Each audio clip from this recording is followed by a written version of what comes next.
This week on RSBANDB Update, RuneScape Turns 24, and we share our hopes for RuneScape in 2025 from content, strategy, and modernization. We also share the latest from our Group Ironman group with holiday updates and our latest goals.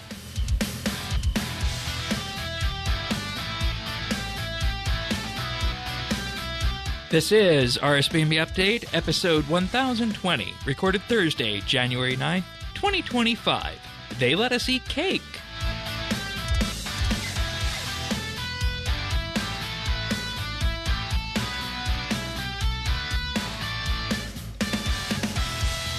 Hello, everybody, and welcome back to RSBANDB Update, first episode of 2025 here. Tanis was just commenting to me in the pre-show that we don't have anything explosive for the new year on RS ever, do we, Tanis? No. And we'll take that. There's enough going on in the world that we'll take a little rest. We'll take here. a quiet week. We'll take a quiet week to discuss RuneScape's 24th birthday, amongst other things. That's right. The Garden of Carid would like words with you about I this, love the sir. Garden of Carid. It was the first update of the year. A number of years ago. It was a wonderful update, but that's Thaxy also here. We'll be doing a bit of a Group Ironman check-in a bit later. And also, Pyrnassius, everybody's second favorite Australian, is also here. G'day all. So, in the meantime, of course, we have show notes over at update.show, Discord at update.show/Discord, and the friends chat can be found in-game at BitsBytes. And, you know, it is the first episode of the year, so I'm actually following, unbeknownst to these people, I actually have a checklist in front of me to make sure I hit all the notes, and the next thing on that checklist is to thank our wonderful experienced tier Patreon members, who this week is Amos Reed, Dominic R, Drama Free, Hair A, Jason S, Jesse W, Keski, Lemon Lunge, Mr. T, Ricky A, Runestar, Oasis, The Naked Captain, and Tim. And we do have an opening in the experienced tier. If anybody is hearing this and you want to snap that up, we'll have more information about what that entails in a little bit. But as it goes, we do this show each and every week. Welcome back, everybody. I hope everybody had a good podcast catch-up week. Well, not too much of a catch-up week for this show since we talked about the book on the one we put out last week. But RuneScape turns 24 years old on Saturday, January 4th, rather. And as per usual, they put out a little birthday celebration. And it seems as though two of the four of us missed that, didn't we? Yeah, well, I got the cake. Oh, yeah, I I think everybody got the cake in their bank. Yeah, so I was like, hey, we had a birthday, and then I saw 24, and I thought, oh, crap, one more year, and Leonardo DiCaprio won't play RuneScape anymore. Has that been in the news recently? Because people I know have been talking about him. No, but it seemed appropriate. Okay, fair enough. He'll probably be one of the ones running away from America next month. But anyway, yeah. No, I saw it was happening, but being on the Ironman, I just didn't really bother. I didn't realize there's a balloon, so I am going to have to go do the next one to get it on both accounts. But the cake is really nice on this account because I was sort of trying to level everything up to get my enhanced Excalibur for Slayer, but the cake has done wonders for my Slayer runs this week. Yeah, I have 56 Constitution, and it's healing me for around 1350, 1400. And obviously it caps at level 80. It scales and caps up based on that. Yeah, so I get 2,000 a heal. So yeah, it was so lovely for the Temple of Light. All those like little shadows with no health. Oh, like, wasn't I it? literally didn't need to bring Yes. food. I just walked in with the cake, Yep. and jobs are good. And when I was bringing all my 50 items in to trade for my death talisman, I'm like, oh, I don't have to have inventory space to carry food. I've been using it for agility. Lovely. Oh, that's right, because you tortured yourself on the wilderness course all week. Goodness. Yeah. So I hated that run. Yeah, you needed the food for that. Yeah, no, I was doing up Scully's to hurt. 65. I was doing the Anachronia one because I wanted my 100 Chronotes, thinking wonderful, and then Thaxy turned around and kicked me in the nuts on a couple of days ago. Bad. This is bubble burster. It's 500 for the You need untradeable 500, not Codex. 100. Womp womp. Codex pages next time, buddy. Yeah. I see where you're coming from. I I there hit was the a world- 100 too, and I'm sitting there going, I'm looking at him going, I hate you so much. Well, you got some good, and you got I know you got your oils super early, but Oh, it would have been I've got- more chances at oils. So I guess Yeah, no, I've got everything from the Anachronia site now. I've got the totem pieces, got the oils, yeah, the totems. Did you get the rib? I've got the rib, yes. Oh, see, yeah, so that's worth it. That's nice. Yeah. That's nice to Oh, just that's have out the way. Yeah, everything's done. So as I get the levels, I can just go in and do it. Like I built my Nice. built the Spa 2 the other day. Mhm. So yeah, so Yep. that's it. I can't complain because I got everything. But yeah, I just want to double search. Yeah, Tanis, did you use the cake at all? I don't know what you've been up to. We'll get more into that after. But have you found an application for the cake? Not at the moment because I'm not doing anything that requires. I'm the opposite. Yeah, just basically. chilling. Yeah, I'll take the time to build up our food stores so that when there's no more sweets, everybody will still have something to eat. That is 100%.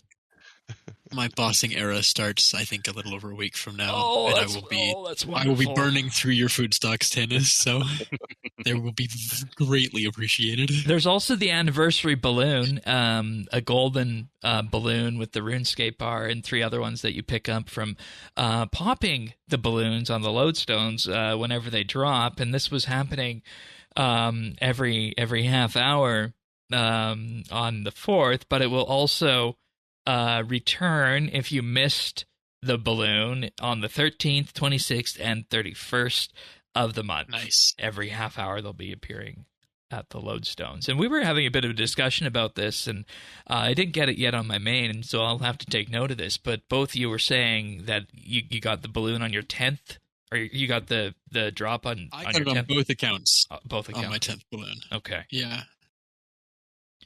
So, That's And I mean, Group Ironman wise, or Ironman in general wise, for mains, it's lovely. You got little lamps and stars and cakes and fireworks and all kinds of fun stuff. The Ironman, I think I just got those, but there is a chance to unlock the balloon pets. So I've got a little balloon cat from the old random event that on the Group Ironman account now too.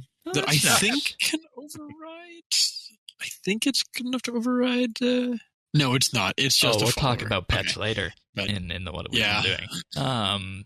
But that's why I didn't bother with it because I've just been playing the Iron Man and I thought, well, we Right. don't get the lamps and stars and things, so no choice, no bother. So I'm just not going to worry about it. But yeah, I want to Fair. unlock the balloons. I mean, so honestly. yeah, but RuneScape turns 24, and I mean, like in happy all, birthday! in all honesty, how many other games are out there still going 24 years later, soon to be 25? Very few. So we consider ourselves to be a privileged part of the community to have experienced that and just be able to talk to all of you wonderful people out there. And I talked to a lot of you over Christmas, whether it be just in the Discord, in-game, or what have you. So that was good. And you know, in retrospect, that's what RS is all about. It's all about having those discussions, whether they be with people we just met or people who have, just returned to the Discord after, a decade and a half and wanted to say hello and just talk about how things used to be back then. That's what RuneScape enables, and it's a wonderful thing. Anybody else have any comments before we move on to what we want out of RS in 2025? Nope. Hashtag RuneScape enables. Let's do it. Oh, yeah, that's I guess that's a good way of looking at it when you look at where we are, right? Uh-huh. It's turned out all right for us. Yeah, it did. It did. Found some good folk. Yep. So what we want to do with this week is we want to talk a bit about what we would like to see from the game in 2025. And I think that's an important thing to do because we're nearing the end of the last roadmap that we got in August or September, I think it was. And then the next big look into the future will be at RuneFest, which I guess I might as well say here now. I will be attending. I don't know if I mentioned that to the entire podcast community, but these folks have known for a little bit, so we'll have some stuff on that. But we want to talk about what RS is going to look like in 2025. And I asked everybody to come up with a couple of things that we can talk about, spend maybe 10 to 15 minutes on each of our things we want to go through. And I'm going to start us off. And I think one of the things that a 24-year-old, soon to be 25-year-old game needs the most is a concrete vision for what this game is, and to have that be articulated out to the community, and to say, this is why you play RS, this is what we think RS is. Where are you guys at on your path into either sharing that vision with us, or is there anything in particular that's greatly egregious and deviates from what you feel on that? And I feel like Mod Jack has talked about that a little bit in terms of how he has described in the past RuneScape as being the point-and-click, tile-based, personal adventure with combat, yada, yada, yada, from one of his live streams. So that sort of thing. But let's just say, what does that then, when you apply that to game updates throughout the year, and what the community is going to be, and bring the variety in with that, what does that look like for 2025? And is there going to be something like that articulated next time we hear from them, probably at RuneFest, about that? Or is it just going to be, here's your next 6 months of content, and we're not necessarily, we have the strategy, but we don't need to outright put it out? Because I feel like in the past we've had a good look at the strategy, but maybe we haven't recently. I don't know. How do you guys feel? I like the roadmap system of the next 6 months. I like that. The problem with doing, this is our vision, and for 25 and beyond, people leave and it changes, and then we get expectations, and then they're not met because someone else comes in and it changes. And that's actually my second thing on the list, Bird, is put down what the goal is, but be able to actually carry that through, right? And that's the problem. When you have new people coming in, they're not going to commit. Yeah, you can say that. I mean, hey, the original Gowers said, we'll never do MTX and all that, and then they sold the business, and MTX come in. I mean, you can't speak for that next generation of workers and owners and things like that. So you can only do a vision of what you're in charge in, and that's why I think the 6 month roadmap is a really, they can expand it out to the 12 months, but I think that's a good thing, because we can lock this in because we've got the people working on it. This is what's happening, right? Your 2 year, your 4 year, your 6 year plans, they can. It, especially in this community where everyone has, a memory like an elephant, and, it's like, oh, but you said, like, you'll never do this, and what about our player-owned churches, and, what was it, Mod Osborne's? The Church of You. I know. And Mod Osborne's bank bidders.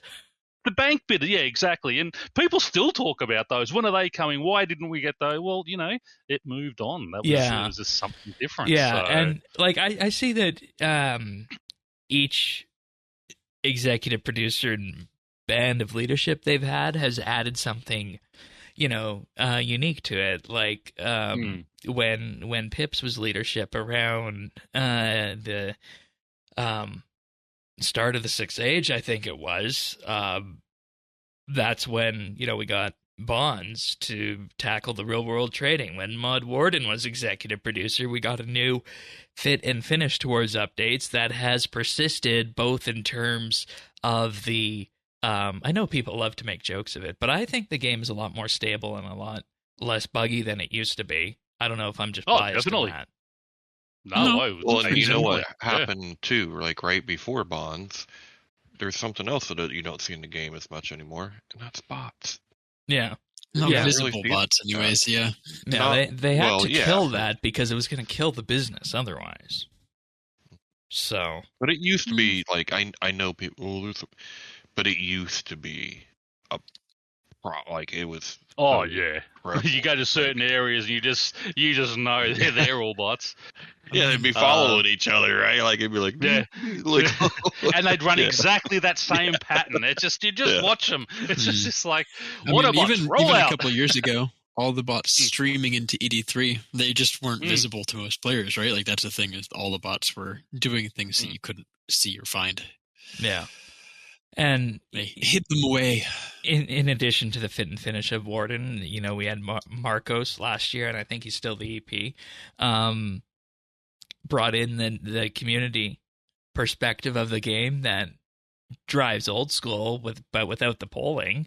So everybody adds something to it, and I think those things, they need to be very clear about what is part of the core identity of the game and what carries forward, because there's gonna come a time when Mod Marcos leaves as executive producer for the game, and the question with that is then you get a new executive producer for the game, do they automatically shut up communication again and we don't hear anything, we get surprise updates left and right, and no roadmap orchestrated? Because I think the RuneScape brand has come to, at least on the old school side, anticipate and expect that you have something like a roadmap. And I think 2024 saw such a resurgence after that summit stream that we had, because I don't know. I know, Tanis, you and I talked about this a lot, and I know, Thaxy, you weren't here for the first half of the year or so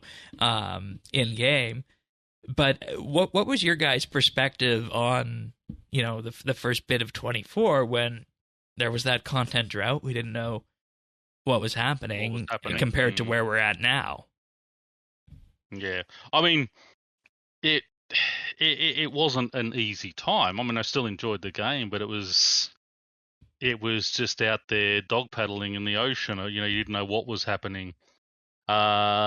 When Marcos come aboard and I heard he was OS, I was a little bit hesitant, thinking, "Oh God, are we going to be?" But kudos to him. I mean, the guy knew what he was doing. He knows the game, and he knew the players. I mean, he didn't turn it into another old school type thing.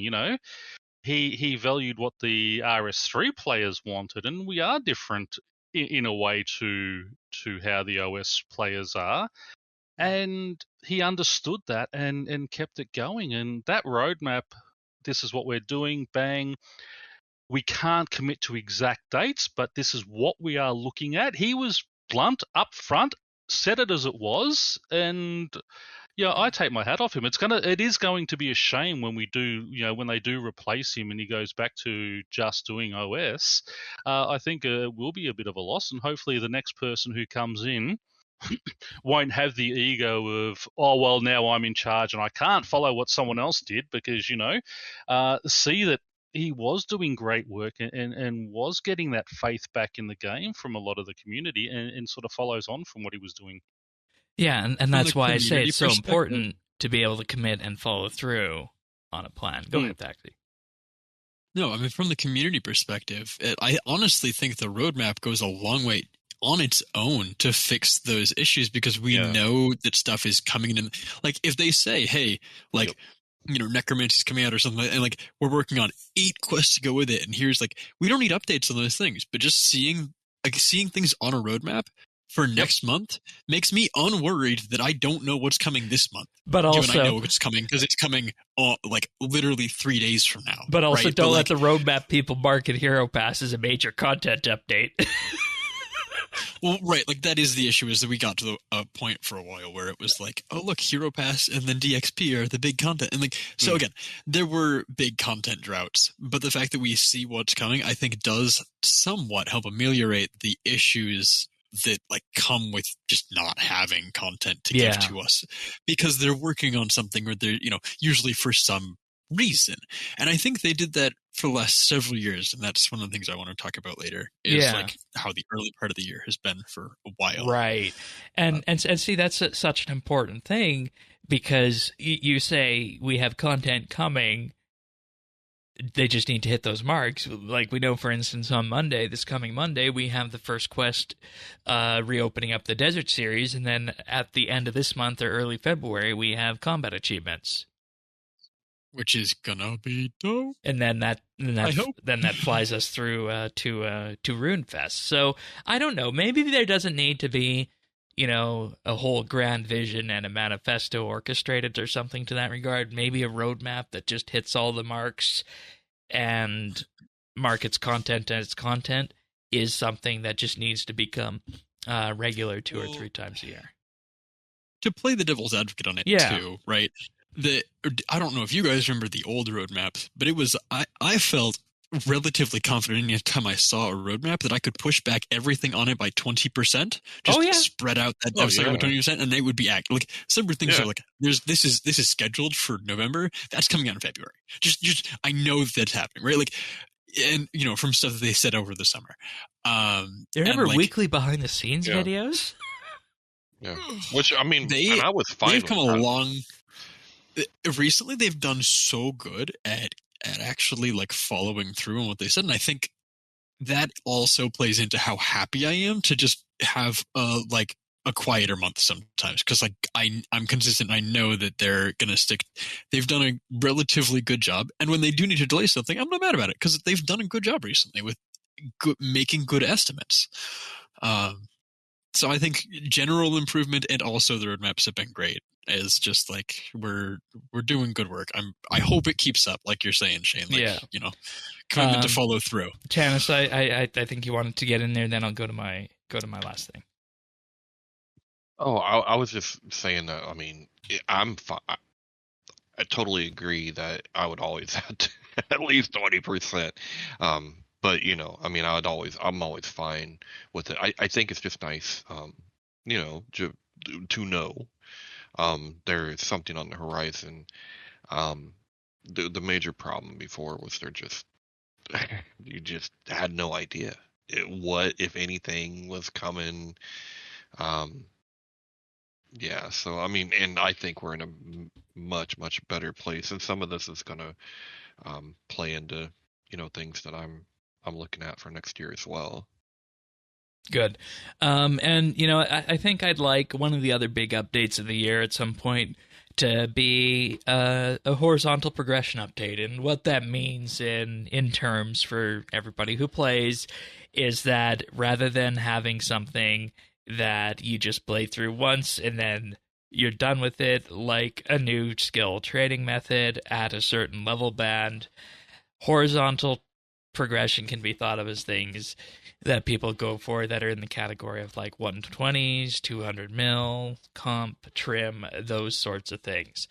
I'd like to see an update that comes out that gives people reasons to go back to existing content and get more out of what we already have in game, if that makes sense. And maybe based on how they land, we'll see on that when we get more info. Maybe that'll be the combat achievements. I don't know, because combat achievements kind of fits into that whole achievement-based gameplay. But I don't necessarily know if that's the right way to go. I mean, pet collecting and collection logs, I think, were maybe attempts to bring the PVM side of things into horizontal progression systems previously, and that has its issues. I'm hopeful that combat achievements will fulfill something of that goal for that group of folk, but we'll see. Yeah. And of course, there's always more. There probably could do with more of those kind of things on the skilling side, but I don't know what that would look like. Right. So. Like a great example of that is the archaeology collection log, and now you can't just say add a collection log to every skill in game because it wouldn't work. But no. it just worked perfectly for archaeology in terms of being able to unlock various qualifications and whatnot. So when you look at horizontal content, if you want something that's just tied to one skill, archaeology collection log's an example of that. So. And there are others. I mean, you see that with construction. And, I'm thinking the aquarium. All the upgrades from the fort. How about all the upgrades from the fort? Yeah. I mean, we have it. So. That fort has been paying dividends for the Group Ironman. Oh my god, that fort is. It's crazy to look at. The construction skill is no longer about building my house beyond like when I need to use a portal in it to travel to Canopus for a diary or something. It's construction is about the benefits from the fort because, gang, some of those. I'm at like 60 construction, and I've only passive. built like the first tier 1s of all the buildings. Yeah. Well, but like, man, I've been doing ports now for a month and a half, and that 3% extra voyage success chance from the tier 1 command center has saved my bacon pushed me over the line a few times to be, So like, here's that a is question for paying you: dividends. Is the fort a horizontal progression update? No, it's just fixing construction because construction's been Okay, broken. because I was going to ask, because it slowly touches so many, being stripped of its usefulness over years. Yeah, because it touches so many things in game, right? The fort does, and that's where people go to do their skilling on DXP and whatnot. So there's that aspect of it, but whether it be the cooking on the floor with the bonfire, the fletching bench, the chapel, so on and so forth. Maybe we can lump the fort in wish the tier 2 chapel, which I have with the 300% extra, is brilliant. And you just you throw on, you can just You can throw on a whole bunch. Can I just let me finish? You throw on a whole bunch of herbs to burn, and they give you a 6% chance at tier 2 of saving your resources. I just sit there, just throw all my dragon bones on there, burn them, just put in a load of Marantil, burn a whole bunch. You save every sort of 2 loads, you'll save 1 or 2 bones. Doesn't sound like a lot, but doing enough runs, I think it's a great little item. And just having that bank chest in there, nice and simple. The fort for sort of low to mid range is brilliant. I think that's true for everything except the chapel. The chapel drives me up the wall because it's right next to the Chaos Altar that gives 350%. So even with the burners running, it's cheaper. It's more efficient XP-wise to use your bones on the Chaos Altar, and that drives me up the wall. But once you hit 90... state where prayer is like... there's too many ways to get really good bonus XP from, which is fine. It's just in a really weird state. It's a skill. But you can go. Once you get to once your construction's at 90 and you build the then it's great. You just have to have 90 construction to train prayer at all, which I think is garbage. That annoys me. Well, it's clear that maybe one of the updates we need this year is something for the POH then, because has anybody have any of our Group Iron accounts built a POH? Oh yeah, yep. I've got a full functional. All the hotspots filled in. Yep, yeah. I got the altar room. I've got the the workshop, and my aquarium, which is brilliant for the baitless fishing. Yeah, workshop, aquarium, and chapel. That's what I got. Portal room teleports out of there, like the Amulet of Glory in there. Man, the repair station. You use a portal room? Repair station is nice. Well, you have to for some of the diaries. You have to attune fair for some of the diaries. Fair. But like the infinite use glory is nice. Like I use that to get to Drainer Market. I'll teleport through the house. Okay. Fair enough. Because I'm lazy about recharging them. Yeah. And I want to have a fully charged one on hand for mining. Yeah, And the good thing about that as well is you just make a whole bunch of house teleports and you only take up one spot. You just bang, teleport to your house, go into your portal, off you go. You don't have to worry about taking rings and necklaces and amulets and everything. If you're doing a lot of running around for some of the quests and things, bang, straight into there. Limited utility, but it's got something. Okay. That's the lower end, isn't it? We'll move on to Tanis, but before that, first Patreon thanks of the year this week. That's Alaska, Alvaro L, Amos Reed, Arvids L, Bladecom, Braden F, Brayton K, Chulbura, Dominic R, Drama Free, Duramax, Greg T, Gila Fleur, Hair A, Iskatu, Jade Gizmo, Jason S, Jesse W, Jim M, Keski, Lemon Lodge, Luminos, Merriweather, Mongraph, Mr. T, Pyrnassius, Ricky A, Robbie D, Runestar, Samuel FL, Scott DS, Shirtpants, Sioasis, Targayen, The Naked Captain, The Dabbing Goat, Tim, Ukulele Steve, Woody, Zant, and Zazakon. Big, huge thank you, everybody. Thank you for being with us here as we start off 2025. It means the world to us. We just published a monthly bit about why is PVM fun? What makes PVM fun? We recorded that one in December before the winter break. Of course, it's always good doing content that doesn't go stale like that. So, Thaxy Bears and myself got together. We discussed a few various planks of what can make PVM fun in the game. So if you want to hear that, head on over to patreon.com, sign up $1 a month. That's the base plan. Gets you in, gets you access to the entire catalog of monthly bits, the bonus shows like the one I was just mentioning, but other ones as well, like Legacy Combat, holiday events, the tier list, quest tier list, D&D, or sorry, Daily's tier list, not a D&D tier list, boss tier list, skill tier list. So many episodes there. Patreon.com/RSBANDB. But we also do have the VIP tier where for $3 a month you get a rank on Discord, chat channel access, and a mention on the podcast at the start of the month, plus stereo versions of the show. And then we also have the Insider tier where for $5 a month you get a shout out each and every week on the podcast and exclusive access to the outtakes that we use to make the clip show. And of course, barring not another Canada Post strike come next December, we'll be doing the Christmas card, and maybe something to make up for the Christmas card that we missed shortly in the new year here. All that and more for $5 a month. And we do also have one slot available for the Experience tier. This is the premier RSBANDB Update supporter tier. You'll get the shout out at the start of the show. You'll have the option of scheduling live recording with RSBANDB Update. You get to come listen to us as we do the show live, get to hear all the behind the scenes bits and bobs, and have a bit of a Q&A with us. And of course, these people also a few times a year get something special as either an actual mail out or maybe a digital asset or something like that. But if you want to support the podcast as we head into the new year, that's the best way to do it is head on over to patreon.com/RSBANDB. Means so much for all of you who are here for this. Thank you so much. We look forward to continuing to do this each and every week throughout 2025. Feels weird saying 2025. I guarantee you I'm going to mess that up on the show title at the end of the episode this week.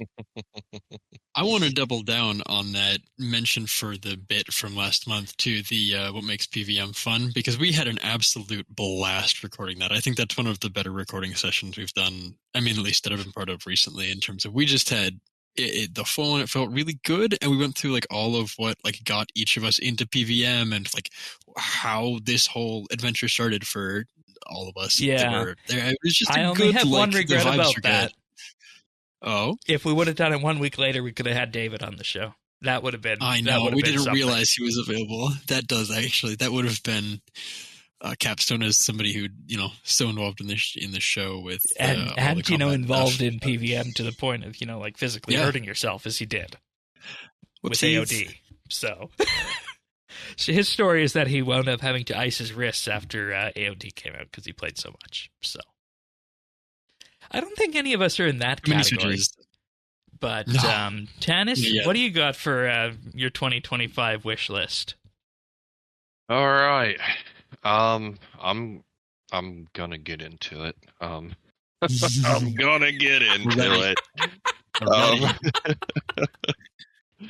And there's some give and some take, right? I mean, that's the way compromise works, and we need to talk about the monetization policy. And you're going for the jugular.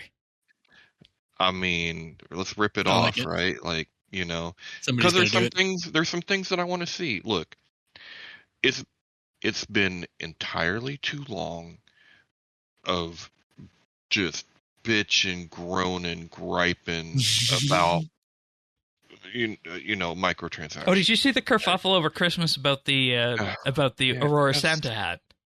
Yeah, when you text me, I'm just like, yeah, I'm done with this. And That's why I this was is number happy. one I was on my list. happy. I mean, it put a bit of panic in me because I was only anticipating on buying one to complete the collection, but I got them both. Yeah. And I'd rather have the rares be cosmetic than be something hilariously XP, inflated. Right. So I have no issue with what they did with Aurora Santa Hat, but continue. Well, here's the deal I want to make. Okay, it's like I want everyone to just chill out and be quiet. Well, the policy is going to be what policy is, right? There were things that touched everybody in a little bit different way. Whatever, right? I didn't love that the prices were going up. Of course, that was actually inflation fatigue, but whatever. You know, in exchange, this is what I want in exchange from Jagex. Let's stop with that being a content crutch. And I think they have done that. They moved away from that dramatically ever since the thing that shall not be named. Insold pumpkin mask. Well, Hero Pass really tried to make it was microtransaction as content. Sure. And let's get away from that. Let the content be the content. If you want to do microtransactions, I don't care if it's a bonus lamp. I don't care if it's a mask. I don't care. Let it be. It's not content. Can we come to the middle and agree here? Everybody giving up a little something and just move on with our freaking lives. Okay. Yeah, I agree. I agree on that. And, I think that there's been a lot of goodwill built over the years that has been pissed away a little bit too quickly due to MTX when it didn't necessarily need to be due to certain segments of the community. And I think when you look at monetization, we need to look at the facts here. RS3 is the game that has been built around that. It's been built around Treasure Hunter. I don't know if anybody played their main over Christmas, but the wrapping paper promotion, you get gobs and gobs of that dripping out of your ears, and it produces tons and tons of XP, and people buy keys on that for the XP at Christmas time. So I think we just need to accept that RS3 is the monetization game when it comes to that aspect of it, but I agree. Content that is microtransaction should not be the main content in the game, like you're mentioning with the dreaded Hero Pass. Yep. Oh, that's okay. So that's starters. But then I want to talk about too something else. And this can also plays into that because I feel like RuneScape and even RS3, there's a way for you to play it that is the way that you want to play it, right? Like there are options. There are plenty of options. You don't have to play a certain way, and the high scores are freaking frozen. So just my whole thing is just chill, right? Like just chill. So moving on to something that I kind of feel myself and I would like to see more this year, which is new game modes. And the inspiration of this, of course, comes from Fresh Start and Group Ironman.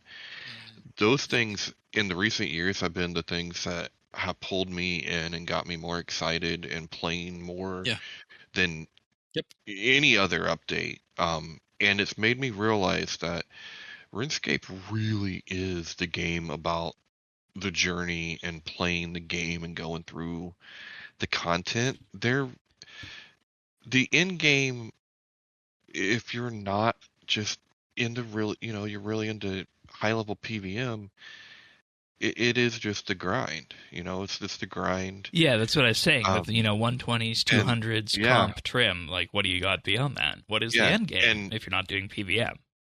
Right, and when you don't have anything else to compare it to, you're just going, well, it's better than that, But now we have the 110 skills, and you see like how much different it is when there is content there. And I don't know, I just have really enjoyed these different ways of playing RuneScape, and I feel like that is RuneScape's great unexploited asset, right? Like we're always adding this update and that update and this and that, and we have such an awesome game if we just did different ways of playing it.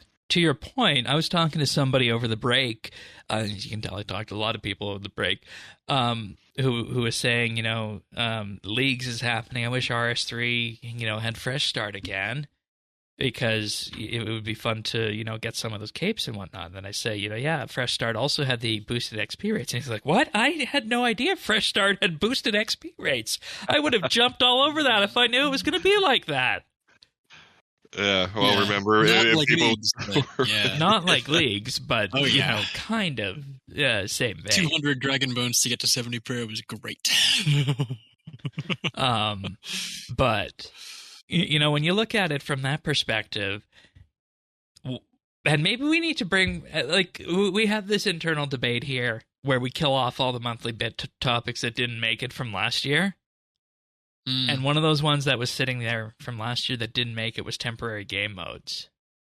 Yeah, I was always sad about that one.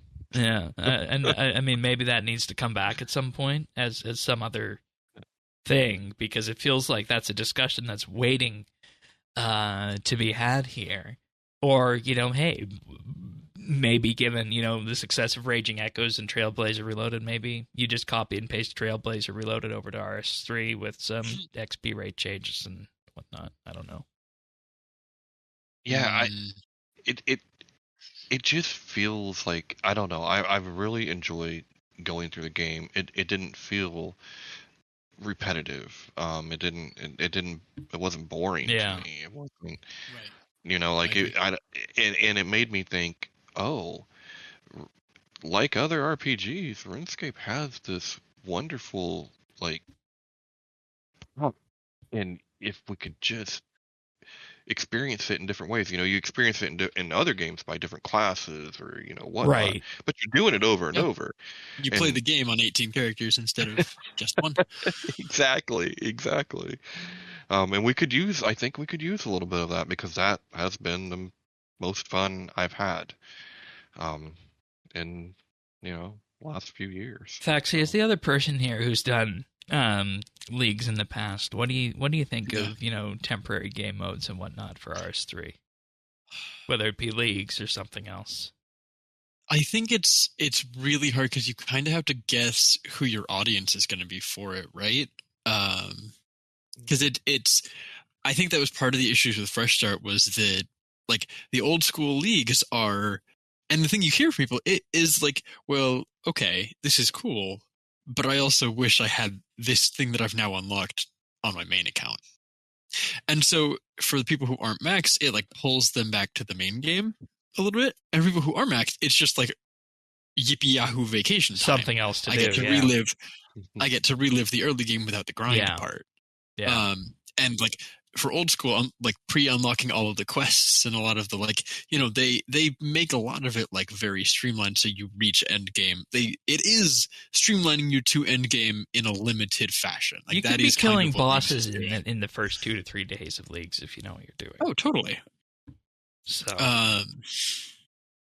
and I think that is one of the biggest strengths, is that you get to change how that game is without basically just saying, hey, here's a maxed account. You kind of have to earn it.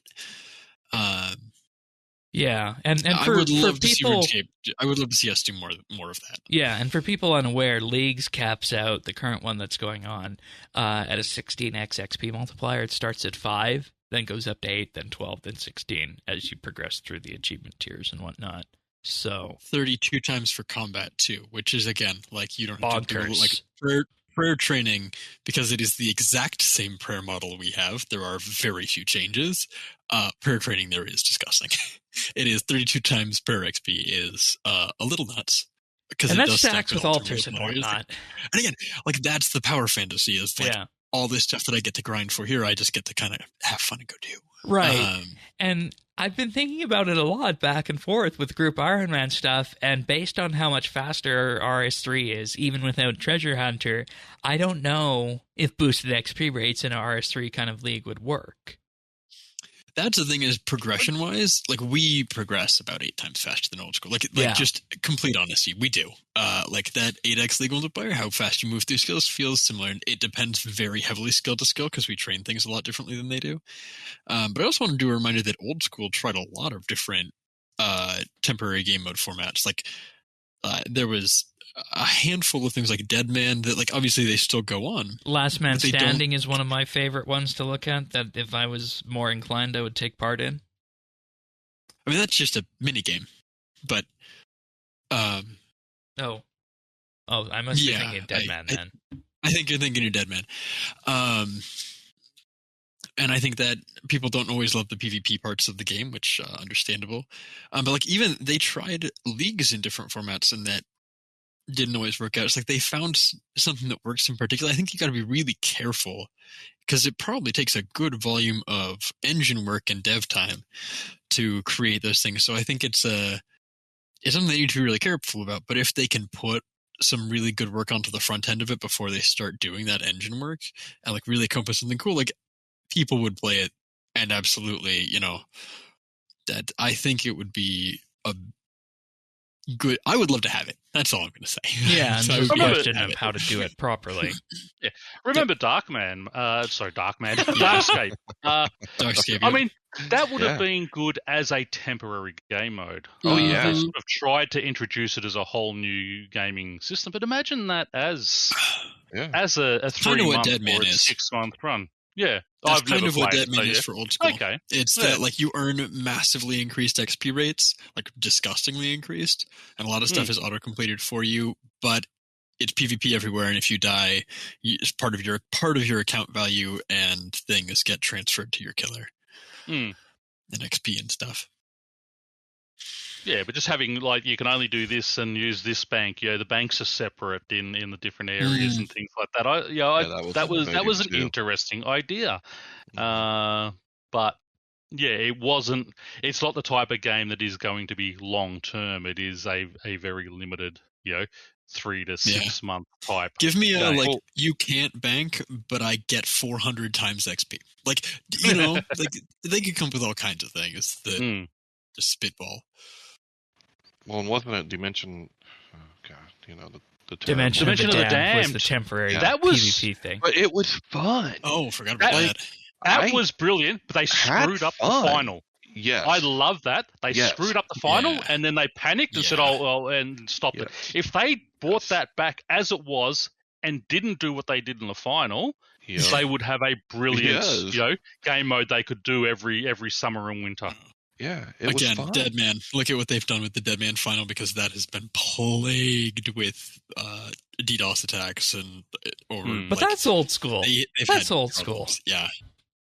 Yeah. But there's things they can learn from, right? Like yeah. that's the But whole even point of the without company a having two final, games is we like- can learn from the other side and do it right the first time they try to do it for us, because they won't get a second chance here. So, Tanis, I have one more question for you. Mhm. What would you say if you could have a custom RS3 server?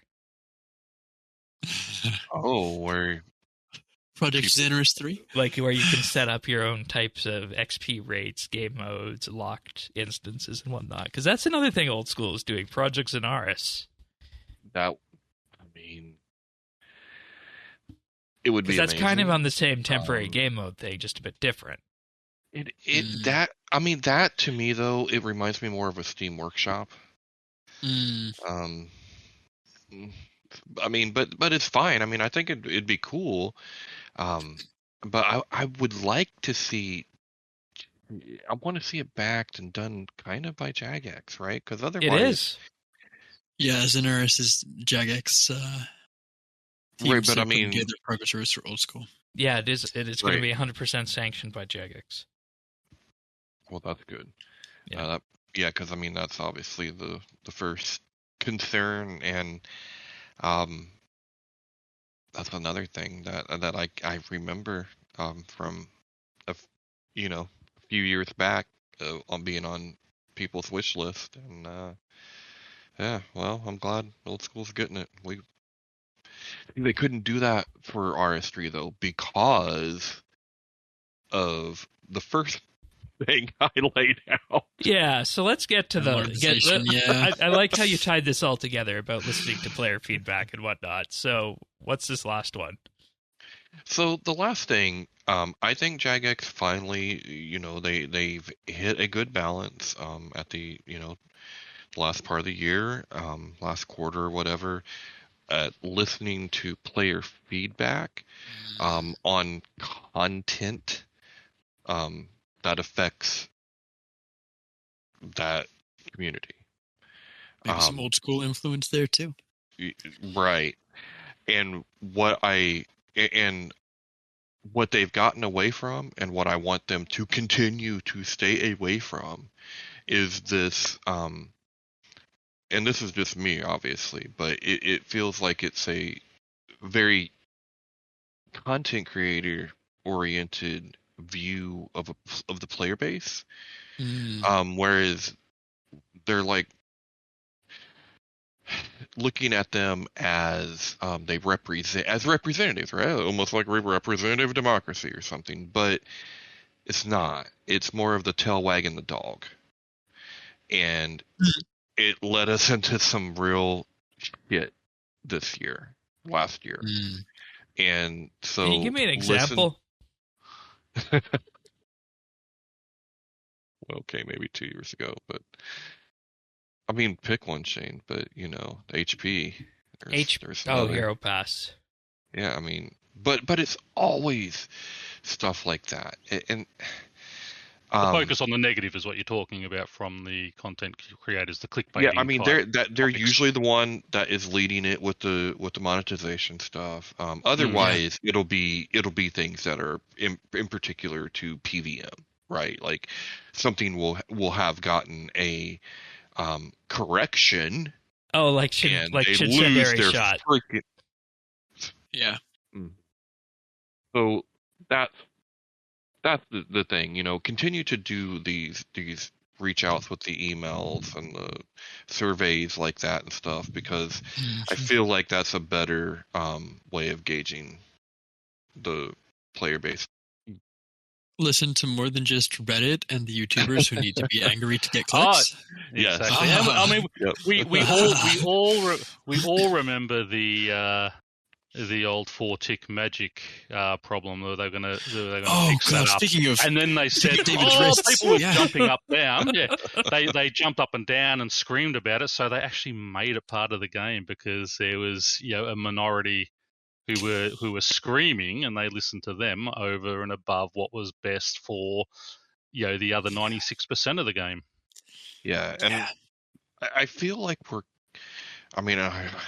God, I hope this doesn't turn around and bite me in the ass because but I felt like we were at a really good place with this, going into the end of the year. So we'll see. I'd like to see it continue. Right.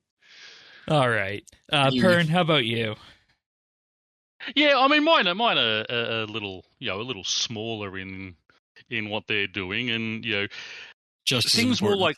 Yes, well, things like sort of sideways expansions for skills, revisiting skills and things like that. And, we're looking, as we're doing this Group Ironman, we are seeing a lot of those mid-game, sort of problems that are happening, like bank space and such like that. Things like, archaeology is such a great skill, but as you're gathering your artifacts and that, you're taking up so much bank space. We had this same problem when we first started with animal farming, and we got the storm cellar there that we were able to build up and get to store those in. We've got the resource box, but we don't have anything for the actual damaged artifacts, and I'd love to see things like those type of skills that take so basically like space, like bank space savers, maybe that type their of own thing. museum. Yeah, sort of. Yeah. I mean, do you remember when archaeology first came out? Like on my main, I cleared out my bank and I put like 400. I had like 400 bank spaces for artifacts, and when I got to 120 arch, because I did the skill, all in one go, because that was where my count was at. and I cleared it out everywhere because there was no world where I could play the game normally and give it the bank space that it probably needed. Yeah, to make sure I didn't have to dig extra stuff up later.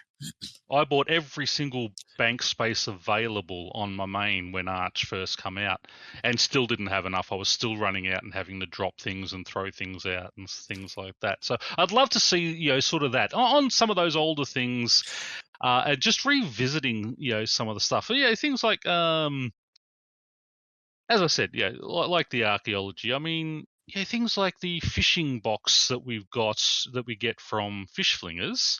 Looking at upgrading that from holding more than I think it's 30 on the highest level box. But you've got your things where they've gone back on the wood cutting. You've got the wood cutting box and the mining box. That fishing box, reworking some of that into new content. Like, okay, you earn it from your fish flingers. Yeah. Now what we can do is go in and build it up and increase it and things like that. Just sort of re-looking at some, which is what they are doing at the moment, re-looking at some of those old skills. I just like to see them do things like that going forward. Sure. Yeah, I can see that. I mean, on the Group Ironman, at the very least, I don't feel too mad about getting a bunch of extra of one artifact or another, because I kind of know we're going to need a lot of the components later that I normally buy off the GE, but somebody deconned a bunch of artifacts to get those time-worn comps. So that's the only thing in the back of my brain, okay, if I just really need bank space, I just decon all this nonsense. Yeah.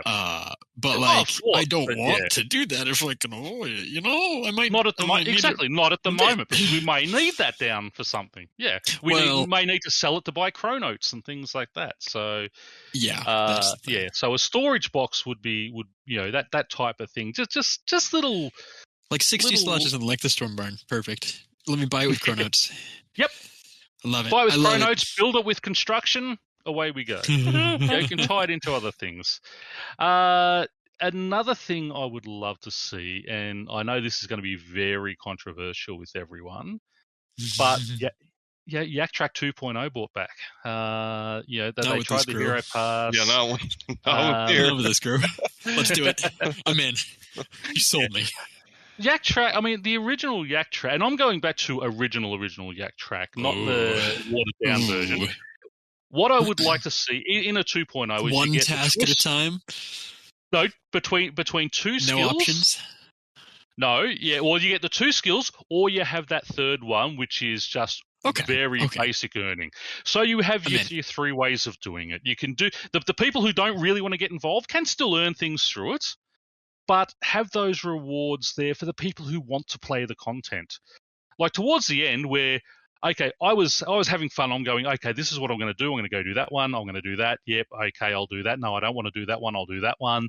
And people are still earning just playing their regular game, going PVMing and all that, and still getting everything unlocked. I want reward for effort. Uh-huh. I think you need to do parallel progression, where you can be working on one task or more than one task at the same time. Well, it needs to be content itself. And no monetization aspect to it.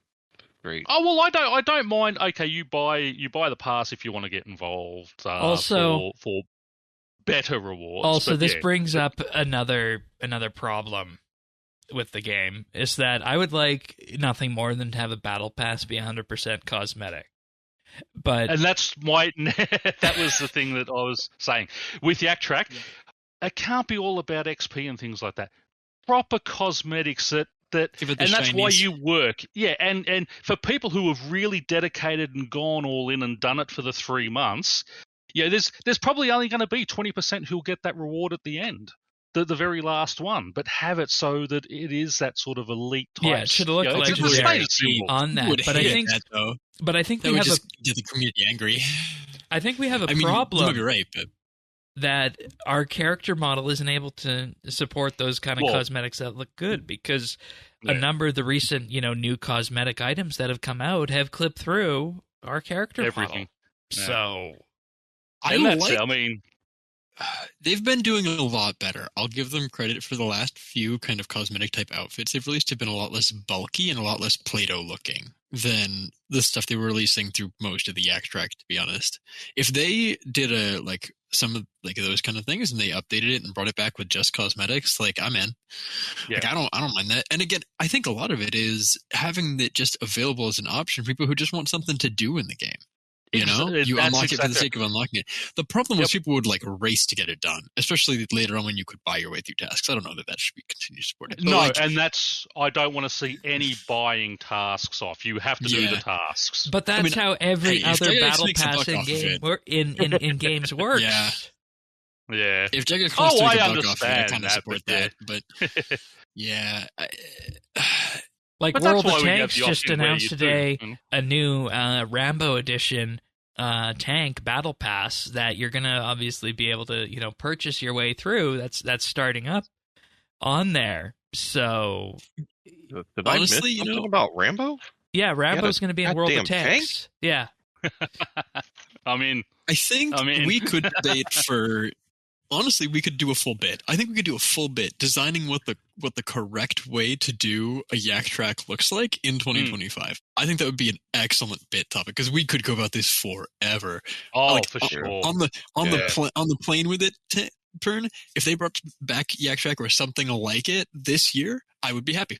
I agree with you on this one. I'm on board. Not as often though. Like we were getting them, we were getting 80. Not every 3 months. Not every 3 months. Maybe 6 months. We want, sure. Well, 2 or 3 a year is all we really need of these type of things. Hell, give it to me once a year. Make it special. What? Sure, do that in the summer and then do one of these time limited game modes in the winter. Perfect. Yep. Perfect. And that's it. Give me something to keep playing for. That's it.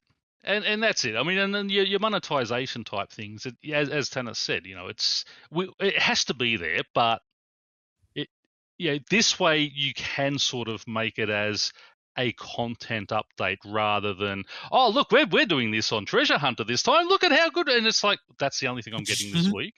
That's not content. Whereas something where it's interactive with the game, and that's what I want to see. I want to see interaction within the game on something like that. I think the only way you're going to get another Battle Pass kind of a thing to go in is if they know there's going to be huge buy-in from it. And I know this goes against everything I believe and everything I say. Pull it. Yeah, well, they would be gun shy because of Hero Pass. They'll never do it again. I don't think they will either. Yeah. I wouldn't mind having it's funny it, but to I see think it's how many unlikely. people. If you sit at World 84, and this was back on my other account before I started this, so many people who wanted Yak Track back. Yep. Yeah. Well, it's you funny, go to the because there was a lot of the bad skillers want content. the skiller content. Yeah, no, that makes total sense. 100%, and they would pay for it, and it would be great. That's that's it. So that's it. And your last one. And my third one is, and I know this is coming, but I want to make sure that they understand how important it is and how important it is. The rebalancing of things, craftable armors. At the moment, I've just hit 83 Slayer. That's opened up Grapholic armor to me. At 83 Slayer, 78 crafting to make the ponchos, I get to make a T60 tank armor. That's not acceptable. I mean, Animate Dead exists. It's super powerful armor. Yeah, I mean, we go. Yeah. I mean, to get the next one up, the Ganodermic, you need 98 crafting to make the Ganodermic armor, which is crazy. Which is a T80 armor. That's crazy. And it's that's tier what 75 now, isn't it? It's 75, is it? I thought it was 80. It could be 75. Yeah, they bumped it down to 75. So basically what you want is like a re-tier of the crafting stuff. Like they're talking about maybe doing a re-tier of the fletching bows and whatnot. Yep. I'm hoping. And just doing that whole rebalancing of craftable stuff. And you notice it especially being an Iron Man. And yes, I know I've always said, as an Iron Man, you do hamstring yourself a bit because you are doing it. But it's got to be worth the effort of doing it. And at at 83 Slayer, I mean, I'm already 75 magic. And, by the time I get to these levels, I'm going to be probably 80 magic. to make myself a T60 armor. Why? Mhm. Especially when Well- things like lunar armor and that are in there that you get through a quest and such. They So I fixed it for want- crafting. Like ranged armors you craft at the defense level you wear. Melee armors you Yep. craft at the defense level you wear. Necromancy armors you craft 5 levels earlier than the level you Yep. wear. In Dungeoneering you craft things give or take 5 levels from when you can wear it. Yep. And there's 3 exceptions left. It's the level you can burn you can burn logs versus the level you can woodcut them. It's the level you can fletch logs versus the level you can woodcut them, and magic armor. Like I think that's the whole discrepancy left in things. The ammo as well. Like, I mean, you craft can't fletching do- ammo. Yes. Yes, you Yeah. can't do I'm hoping- like rune. My hoping is that the rune crafting 110 update is really cool and makes the armor in a way that is enjoyable and time consuming and like an enjoyable grind, and that Yeah. they But fix worthwhile. that. And like I want them to just fix all this at once. Just like somebody have a massive game jam and say we're adjusting it all, and just Yeah. do it. Because I don't think anybody's going to look at this and be like, not in support of it. I think it's just, it doesn't affect the top end at all. It just affects the journey to get there being less miserable. Yep. And more sensible. Like 100%. That's right. I mean, as I said, what's the point in fletching rune arrows at level 80 something for a whatever it is. T50? Yeah. What's the point in making a T60 Useless. armor when you're level 80? I mean, and even then to You could get, decon it. That's the point. Well, It's cringe. but that shouldn't be the point. Deconstruction should not be the point of this stuff. God, no. You know, the point of the stuff being made is to use it. So it should be done at the level it's useful at. And I want to see you can smith them. You can smith the arrow tips at level 50 smithing. You can't use them until you get like another 20 levels. times as much XP. Yep. This is nuts. Well, Exactly. I mean, it does have something to do with it having a birthday at 24. Oh, of course It does. And It that's does. that's why I mean, where Old dog is I on want your to tricks. see that rebalancing and sideways expansions for these older skills. Yeah. Hey, don't get me wrong. I'd love to have a new skill, but playing through this content again as a game that is 24 years old, and I mean, it's still fun to play, but it needs to be brought up to it needs to be brought up so that we can make use of those things. Because It needs the archaeology and necromancy treatment, basically. Yeah, I mean, pretty it's much. fair. Yep. I mean, honestly, archaeology needs the archaeology treatment because I'm looking at some of these relics and like I love the skill. It's the best design skill in the game. But they absolutely like 0 to 50. The relics are out of it. 50 to 100 is all of the skilling relics. And then like 95 to 110 is combat. And that's they could spread those out a little bit more. Exactly. Please, just a little bit more. But because I mean we all had those levels when it come in and we're thinking, oh yeah, this is fantastic. But playing back through it like the bone noter. A fantastic thing that would be so good for early slayer or mid to late level slaying, but it's 108 archaeology. But for bones, we have the underworld grimoire thing now. Prayer is in a fuck state right now. Yeah, but even that, you look at the requirements to get the hard one, because I mean, you small and big dragon bones, no one cares. Small and big bones, no one cares about. It's dragon bones and up that you care about. And dragon bones, you can't do until you do the hard. You mean the underworld grim? Yeah. You mean the underworld grim, not the bone noter relic. You need extinction to get that done, which is such a high level. If you look at the level requirements for extinction, it's actually not. There's you need 2 skills above 70, and they're both. It's 74 and 75. You need 75 Slayer, 74 Archaeology, and but look at the requirements to do the actual skill. To do the actual quest, I should say. Yeah, and then you need one skill. You need 1 skill at 85. Extinction doesn't require anything. Extinction has 0 skill level requirements in itself. No, the prequels to it require 1 level 85 out of 4 options. And 3 level 70 to 75 skills. That's it. That's the full list. There's a few things in the 50s, 60s, but we're going to say that doesn't count or matter. Smile.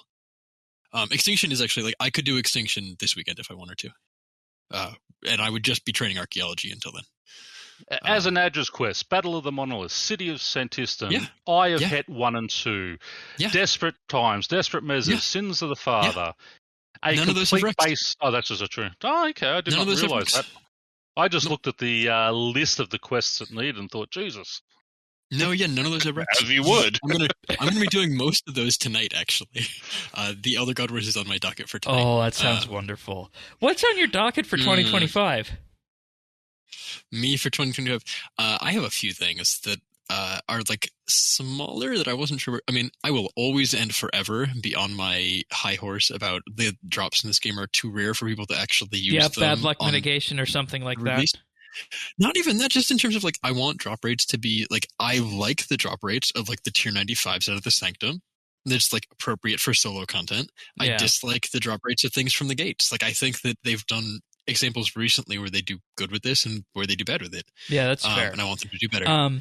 I was looking at the upcoming updates, and this is tangential to drop rates. They're looking at adding a transmute option via divination to change boss weapon pieces into other counterparts.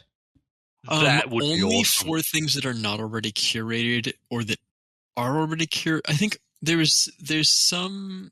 They had a follow up to that was like it won't actually apply to some stuff. Like you can't turn Ascension signets into each other, or you can't turn like a lot of the stuff that's actually RNG based. You kind of can't do.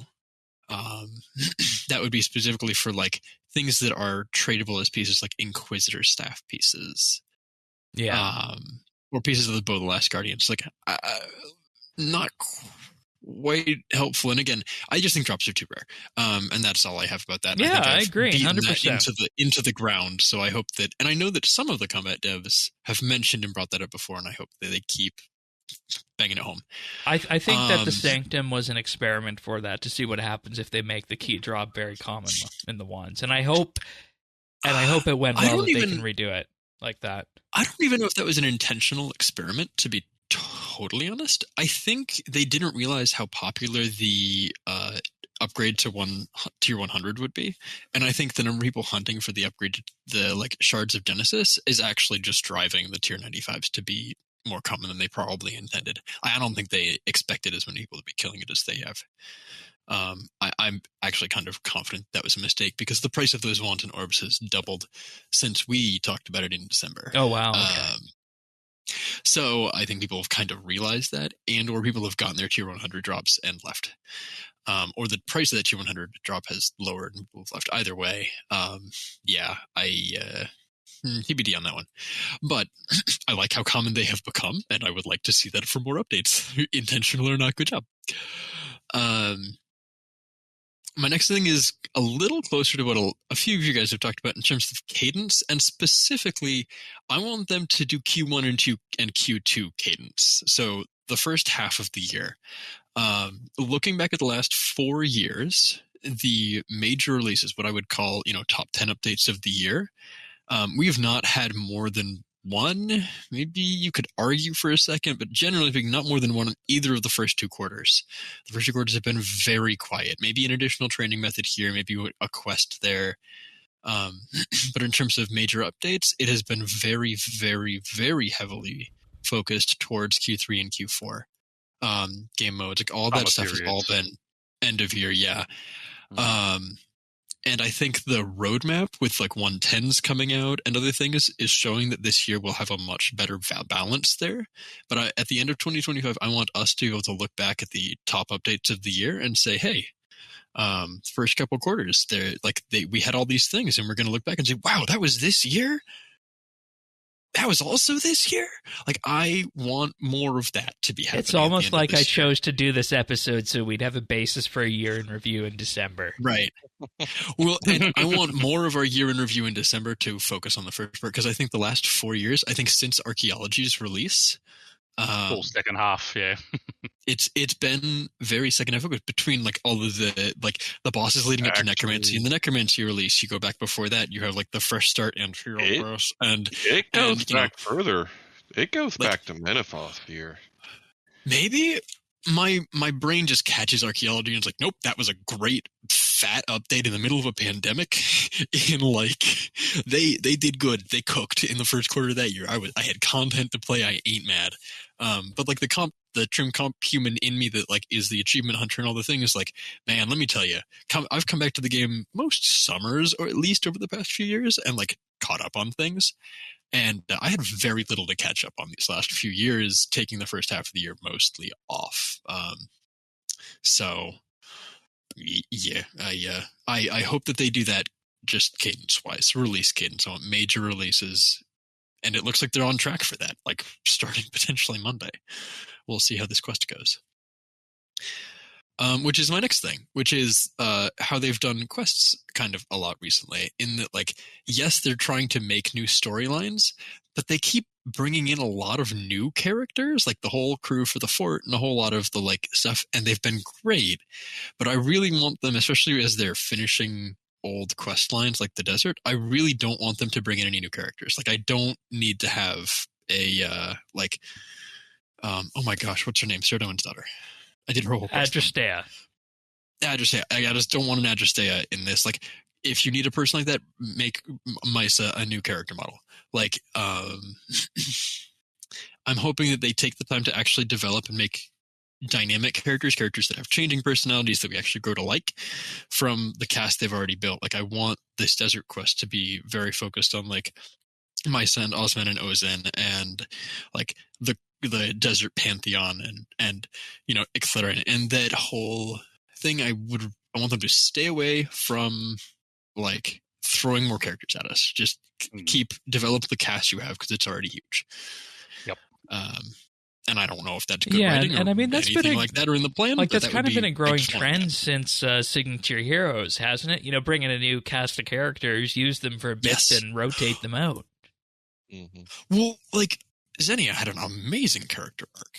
She was in a half dozen quests, and they were all related to like adventurer training and early things, and then they killed her off. Perfect, great, cool, lovely. She like became this mentor to us, to this like person who stuck to her ideals, but also was like changing as a person. Like, they did a great job with that character development. Same thing with Linza, to a good point. She was only in like 3 or 4 quests, but it worked. Like, this is Ozan's quest line, right? Like, we've did like Ariane, the whole thing, her entire arc through the Wizard's Tower, through all this stuff into like where she's now chilling at the Archglacior, or whatever she's up to post Archglacior, now that, you know, that's officially ended timeline wise. Oh, Pern had comments about her Rune Mysteries arc on last week's book review episode. Hopefully they were good. I don't know. I like that quest. I think it's interesting. Love it. Replaying it. If you enjoy those quests, get the book, because don't worry so much about the second book. It's very hard to get into, but the first book, definitely. One thing if anyone does like reading and sort of enjoys my book pile is that large right now. But that first But Gift of Guthix book, we did the review. Go back and have a listen, everyone. But well worth it if you do like your quest and you want to find out more about the Wizard's Tower and that original sort of Third Age bringing back magic and things. So yeah. So I'm hoping that this is Ozan getting to really, again, don't need it voice acted, don't need anything crazy, but keep the character alive and really give that arc, let that arc continue. And Misa, and like the Pharaohs, like whoever. What about Osman? Yeah, I mean, he's the Pharaoh, so I have to assume he will be here in some capacity, good or evil. It seems like he was leaning towards evil last time we saw him, so I'm excited to see where they go with that. You were saying about you want to keep Ozan alive, but I was asking what about Osman, because he's one that they could kill off. I would be unsurprised if he was a quest boss empowered by the Devourer future, but that is total tinfoil hat, Thaxy. So we can move again. I like character development. I like when characters change and grow and follow what they're like aligned to, and they're normally pretty good at it. So I hope that keeps up. Yeah. And my last thing, which again is more of an amorphous topic than the rest, is I want the combat triangle, especially the original styles, to have like adapt a lot of what they've learned over the last year and a half from Necromancy and apply it. RuneScape 3, I mean both RuneScape, but RuneScape, we deal 20 times the damage we take in like bossing scenarios. In Slayer and other things, we're dealing 40, 50 times the amount of damage we're taking. So even the tiniest amount of sustain is huge. Like, give us something like the Ghost for that's accessible from an early level for melee range and magic. Because currently the Ghost makes Necromancy usable for me pretty much anywhere, and none of the other styles, I just can't sustain them. Like, I can't AFK things. I wouldn't even consider using them, unfortunately. Give me something like that. Give me something like Darkness or Animate Dead for magic, or for melee and range. Flavor it however you like. Make it drop as a boss drop. I don't care. You could have the darkness effect for range by tying agility into it. Oh, there's any number of ways I could do these things. But yeah, and then I think they need to do something that is similar to either, like, I don't want to just make more special attacks. That's the problem, is that the other styles already have so many abilities, but the thing about Necromancy is that it is so, like, they made such a good use of abilities between like 10 and 30% adrenaline. Yeah. Especially when you're like factoring in necrosis. I would like to see more stuff like that for the other styles. Right. Like, so rather than just Threshold and Ultimate, have something in between, kind of. I think there's a reward space in there to give us like things that are kind of special attacks, but also have a cooldown, and just give them as ability codexes. You know, it would be a really good thing to redesign to do that same sort of thing, like Finger of Death would be Snipe. Man, the number of times I've interrupted Snipe recently, oh my god, I am not I am out of practice. Yeah. Yeah. Because Snipe is one of those things that could use lots of adrenaline and you get this really powerful hit. Or you could, have it use less adrenaline. It's kind of what somehow. they've done with, like, the Dark Bow special or the Dragon Claws. Like, they've kind of already done that. It's like, I'm not entirely sure how I want to ask for what I'm actually asking for here. I think there's room for ability barrier, but more importantly, I think the sustain issues that the other styles have, the sustain and mitigation, because the things that they did with, like, Animate Dead and Soul Split. I mean, Soul Split kind of makes all that sustain stuff a moot point, but is, there's something to be said there. So that's all.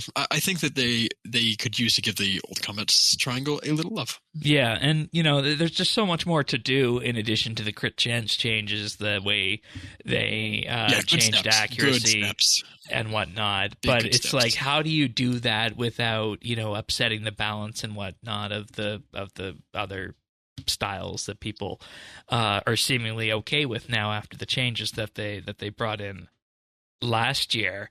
And the more and more I think about it, Necromancy is probably what EOC should have been when it comes down to that, and then apply that to the other styles. It was absolutely, they took everything they learned from 10 years of EOC and made a combat style that works well in EOC. Like, it's 100% true. I'd love to also see bosses having weaknesses again. So a certain combat style you take a certain combat style. You can try the others, but you need, the best way to kill it is with melee. The best way to kill that one is with range. It's basically what Slayer is like. Yeah, you do 50% more damage because the things have a ridiculously high defense level and a ridiculously low affinity value. But really, if you take Necromancy into most Slayer things these days, they melt. It just dominates. Yeah. Well, again, because Necromancy has neutral affinity values. If you're going against affinity values, Slayer, like, you get 50-60% accuracy even with close to top tier gear on a lot of Slayer mobs, and they have chunky health bars. I'm not saying that I agree with you. I think it would be cool to have bosses that have affinity weaknesses like that. But that's one of the reasons why all the years ago I disliked Slayer was, you have to change combat styles here. It wasn't a matter of just choosing your favorite one. Now, with Necromancy, I think it's going to be a lot easier for me to do Slayer.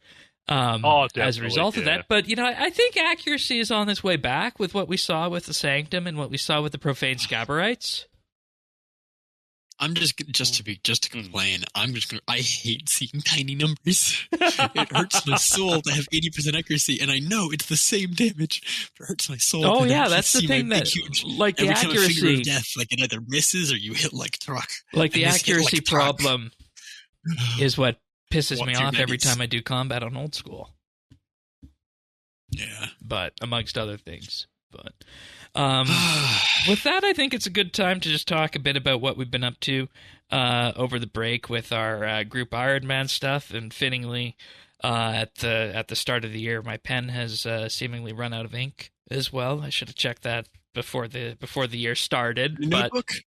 New New book, pen. pen need no. Well, no, it'll be a new cartridge for the pen, because it's one of the. I don't know if I've ever told you you get a about nice one. this. It's the space pen, the same pen Oh, that the that's company right. designed to send up with the Apollo missions. It was a pick You of the have month mentioned this. a few Mhm. years ago now. Yeah. What was that, Thaxy? You have mentioned this. As well. Yeah.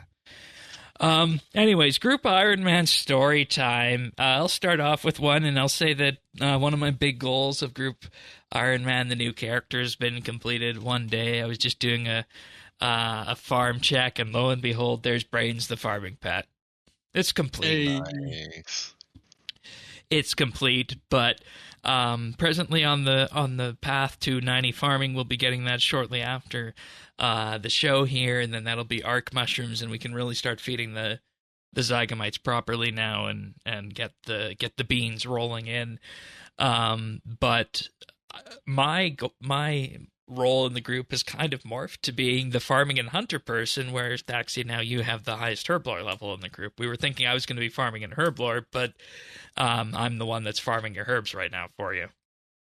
Turns out Shane did do his Jack of Trades religiously. Yeah, not at the start, no.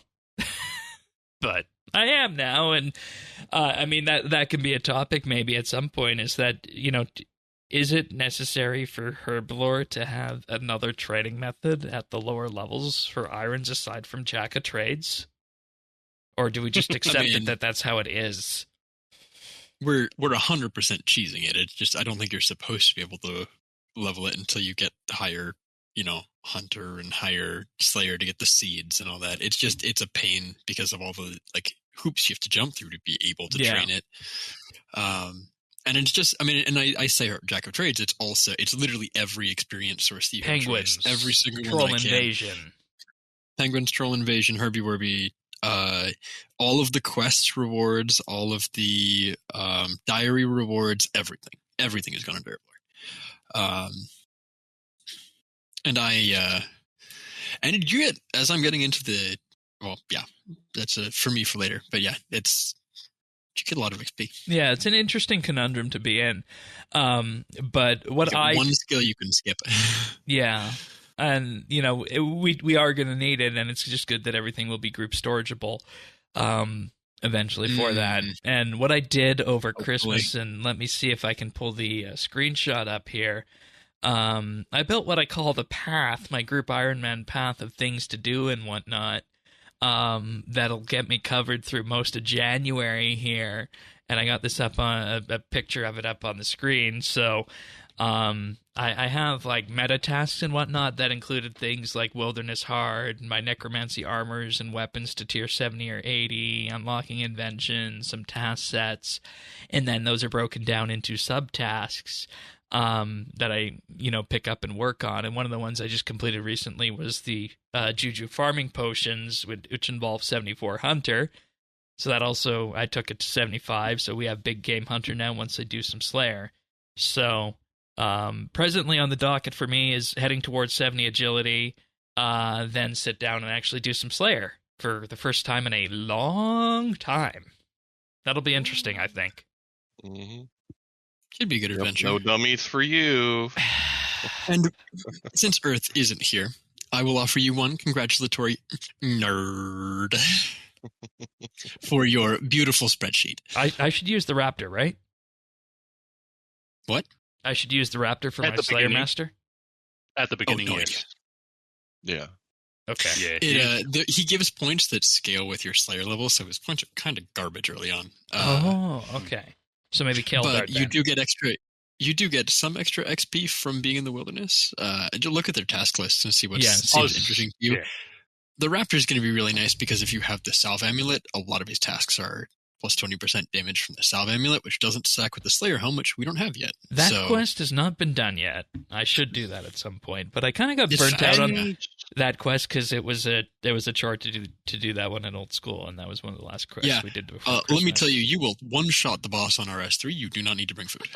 No. Like level 40, combat level 40, not level 40 stats. Combat level 40, you one-shot the boss. It's been so funny significantly going through quests and sort of stocking. Okay, I got food, I got this armor, I got that. You go down there and you're clicking when you go, he's dead.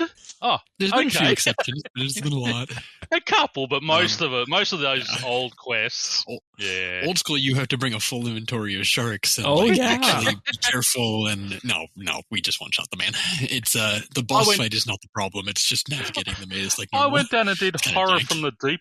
I went down and did horror from the deep last night. Got all my. I bought the 3 types of. So you haven't had weapons. Dagonoth tasks. No, that's why I wanted to get that so I can get my Dagonoth tasks. Man, I keep getting Dagonoth tasks. I would love to stop. Oh, no, I want them for the Dagonoth Kings because I'll be doing my tasks down there. Yeah, but I was down there. I'm fair. sitting there and I've gone and so I've loaded up. I've got the 4 different mage styles. I've got my range. I've got my. I know where this is going. My weapons. Air spells will do it. Air spells down in 4 hits. Yeah. I'm sitting there going, are you serious? I did this quest back in... at level, like, Magic 40, It was bad.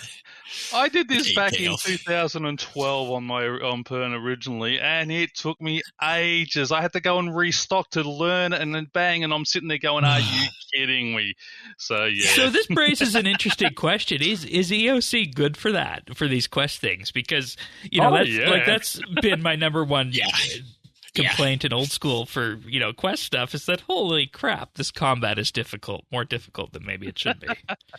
Unless they have specifically adjusted something for EOC, we just mow through it, and it's very easy to tell. Like if something has there's so many quest bosses that are challenging on old school that have less than 10,000 hit points on RS team. We're like, so you got multiplied by 100 as the HP updates happened, and then you didn't get touched. And there's a few of them that are like, okay, this has 20,000 or 40,000 health. You're like, okay, you got, congratulations, you either were released after 2013 or are or over adjusted. Because there's some because you did the rock, right? I think too on unlocking your Trollheim farming patch. That was the same deal. Well, no, the thing that damn near made me rage quit old school was that we don't have any way to bypass the stuns there. Whereas here, go up with anticipate and freedom as needed, and it was still a, I was like level 40 necromancy at the time, so it wasn't like a one shot, but it was still better than it was in old school because I could at least mitigate the stuns. That's one of the ones in the Dominion Tower, so it did actually get a hit points touch on RS3 as well. To be fair, you look at some of the one of the ham quests where you got to fight Sigmund. Do that with Legacy. Do not do that with. It took me 7 minutes to get him down with Legacy.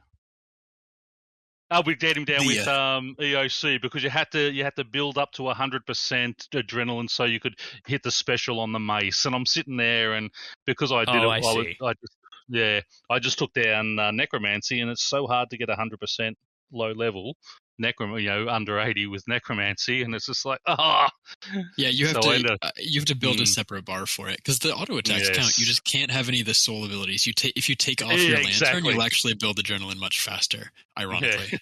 Okay. Because taking off lantern prevents you from using all those abilities that don't generate adrenaline. Yeah, but in the meantime, 70 agility, 45 Slayer, and whenever I feel like it, maybe an hour of gem crafting here and there to slowly but surely work towards the 80 crafting for invention, and then a whole bunch of quests. Fairy Tale 2, Fairy Tale 3, those are on the list. Creature of Frankenstrain, a bunch of Mauritania stuff just to get the easy and medium tasks out of the way because I'm dreading temple trekking again. I did a little bit of temple trekking the other day. I don't remember if you were on for this. I was having a grand time. It's so, I don't know if it's faster on RS3. It is. But I was with a companion, and it took literally one encounter with snails where I just like aggroed them and then stood there. I didn't take any damage. And I think the companion got 28 levels in one round of like 5 snails. Huh. Like it's It was that's the easy guys, but yeah. It was Pazuzu, yeah. But it was like, I mean, even the hard guys, I think my Rolane, I've literally only done it, I think I've done 2. I did take like there's an achievement, take an easy companion on an easy trek for one of the diaries. Yeah. And it was like, I think I just did that, and he's level 23. Yeah. Like it's crazy. I got the girl to 99, so I got my Ouroboros pouch unlocked. I need to do that. Yeah, that was. And once they tell you what the tracks are, it's great because then you can just look. Because I've been hunting my woodcutting outfit. I've got one piece to go. So when you got them, but she's at 99, so now I've got to go back to the other ones and work them up. But yeah. And the other thing is, unlike my main account, I actually like on the main account the rewards are kind of garbage. To be totally honest. Yeah. On the Ironman, oh my god. I get like 150 bowstrings every time I do a temple trek. And that's not a bad reward for an iron, is it? That's an excellent reward. With invention, like, so the things that bows drop are tensile parts. They give tensile, they give flexible, they give short bows in particular, give dexterous and precise. You need precise components for weapon gizmos. You need dexterous components for a bunch of perks, as well as for making several of the like invention machines and siphons. You need them for siphons. You need flexible parts to make every one of your augmenters and every one of your what was the other thing I needed a whole load of flexible components for? Like, I think that they're used for maybe some of the machines or something. And then tensile parts are used for making springs.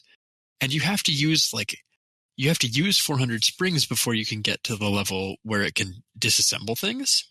And there's very few things that like, you can't even alch. You can't alch for the first like 200 springs you put in either. So the only way to use springs is to find stuff that it can take apart into smaller pieces, which is like finding things that drop individual unnoted battle staves. Like it's really hard to level at first if you don't just feed it springs. You need a ton of tensile components. And making bows, unstrung bows give you 4 rolls on the component table. Strung bows give you 12. So that bowstring is 8 extra rolls on the component table. I'm getting a ton of maple logs from Kingdom. So like having access to that big stockpile of bowstrings is going to be really nice for like so much of the core components for invention, like these augmenters and siphons and all these things that are like essential. See, that's another thing you don't think about really on mains. Cool. So... Yeah. And we'll have stackable bowstrings later, so maybe it won't matter as much. I just want to add 2 things. Actually, 1 thing. No, 2 things. Before we move on to the other stories for Group Ironman, I did take some time over the break on my main. I got both of the Santa hats for the year, so my collection is complete there.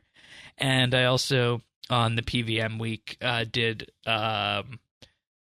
went back to Sanctum, derusted there, and spent a few hours there, and nothing to report, but still a fun boss instance, I think, on hard mode for that, after messing around in there.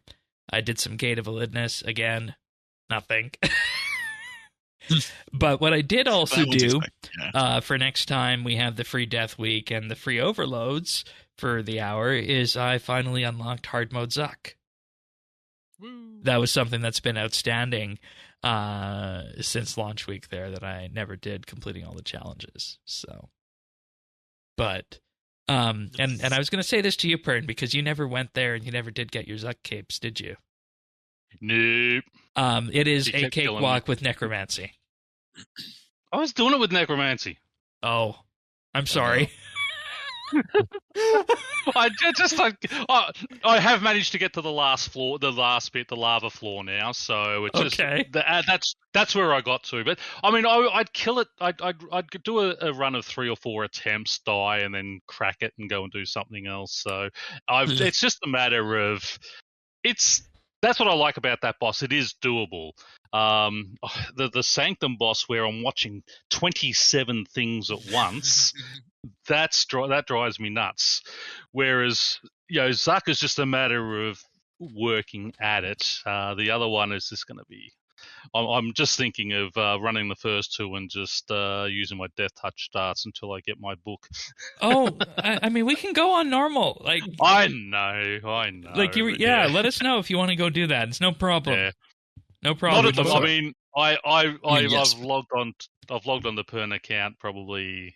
Well, I actually haven't really played anything on the Pern account much. Oh, for Sanctum? God, yeah.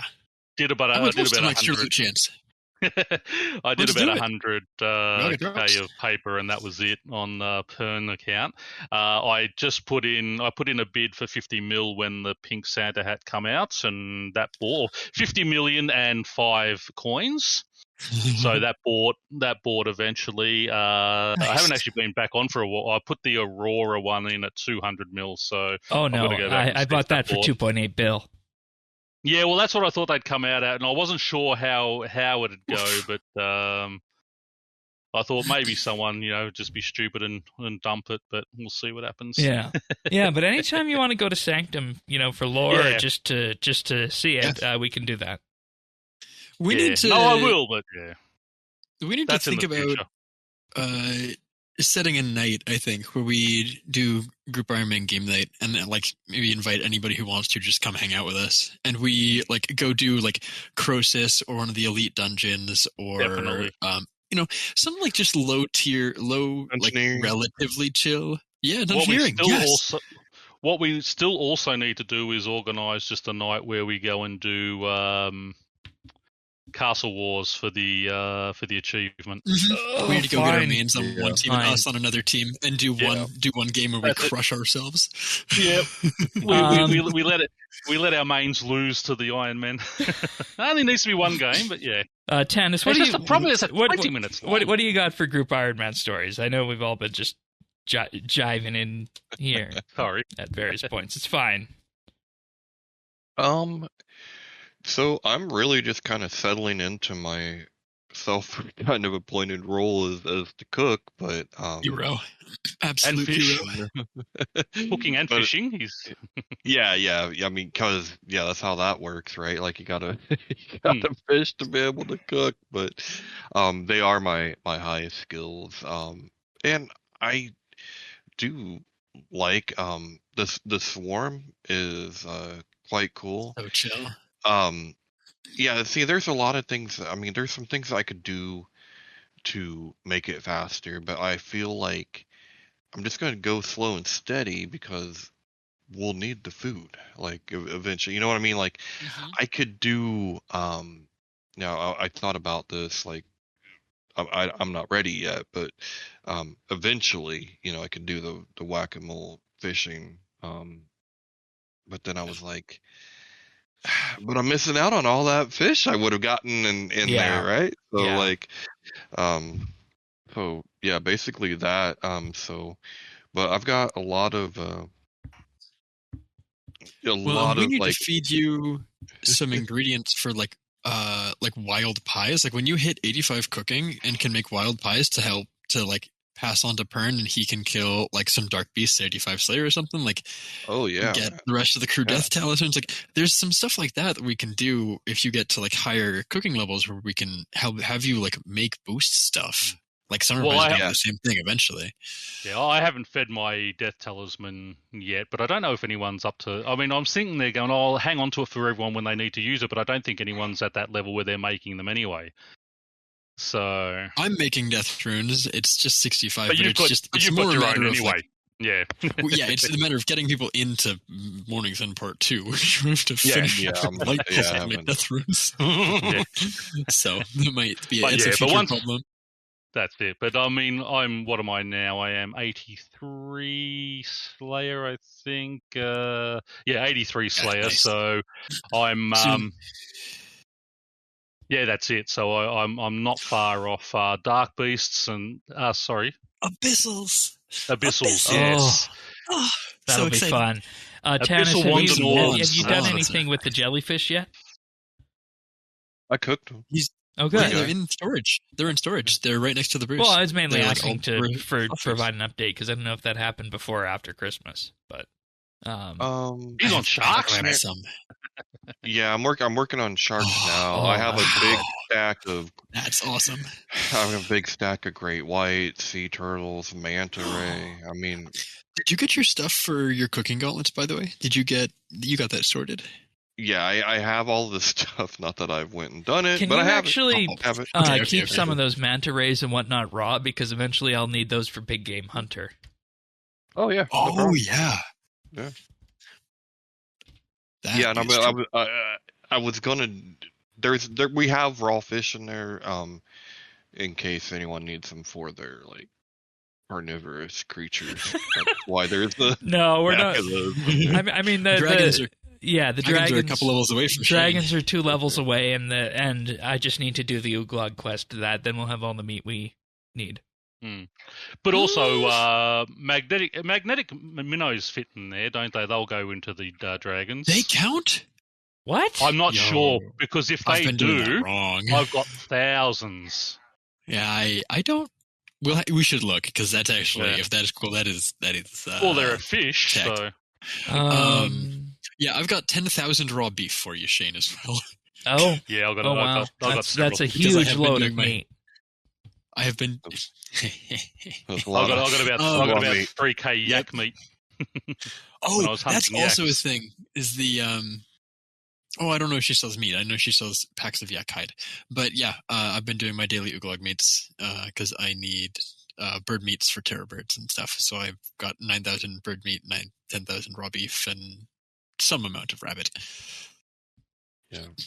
So enough to get you started. Raw anyways. minnows do count for fishy mush. What are magnetic minnows? Yeah, not raw. Magnet. Yeah, I don't know about fish. magnetic. I'm gonna. I think all they do is the shark bait. Yeah. Okay. Bait, but it would be really cool though. You fish those things like 20 at a time. So yeah, after that, I think I'm just I'm going to continue the invention push, but I've been kind of just wanting to do a laid back thing right now. Oh yeah, that's fine. Kind of doing that and providing the food. Thaxy is providing. He's one of our number one donors to the. I will be the one obtaining the alcohols. Miscellanea. I will be obtaining the alcohols for the group. That pile of money is a small portion of things. Just take whatever you need out of it, and I will just fill it back up. It's great. Yeah, it's definitely supplying so we can extort natural resources from a small island nation. Maybe an hour and a half, if that, of very, very slow arc glacier like it is. Yeah, we're chilling. That's awesome. So yeah, I mean that's kind of what I'm doing, what I'm planning on doing. Every once in a while, I'll see so and so completed this quest. I'm like, damn, I need to do that. But I am hoping to pass off the reins. I think, at least in my head, and I can't remember who I talked to about this. If any of you, in my head canon, I know Pyrnassius and I are both looking at extinction within too terribly long. And my head canon is that Pyrnassius is going to push the 85 crafting, I think, and I'll push 85 smithing.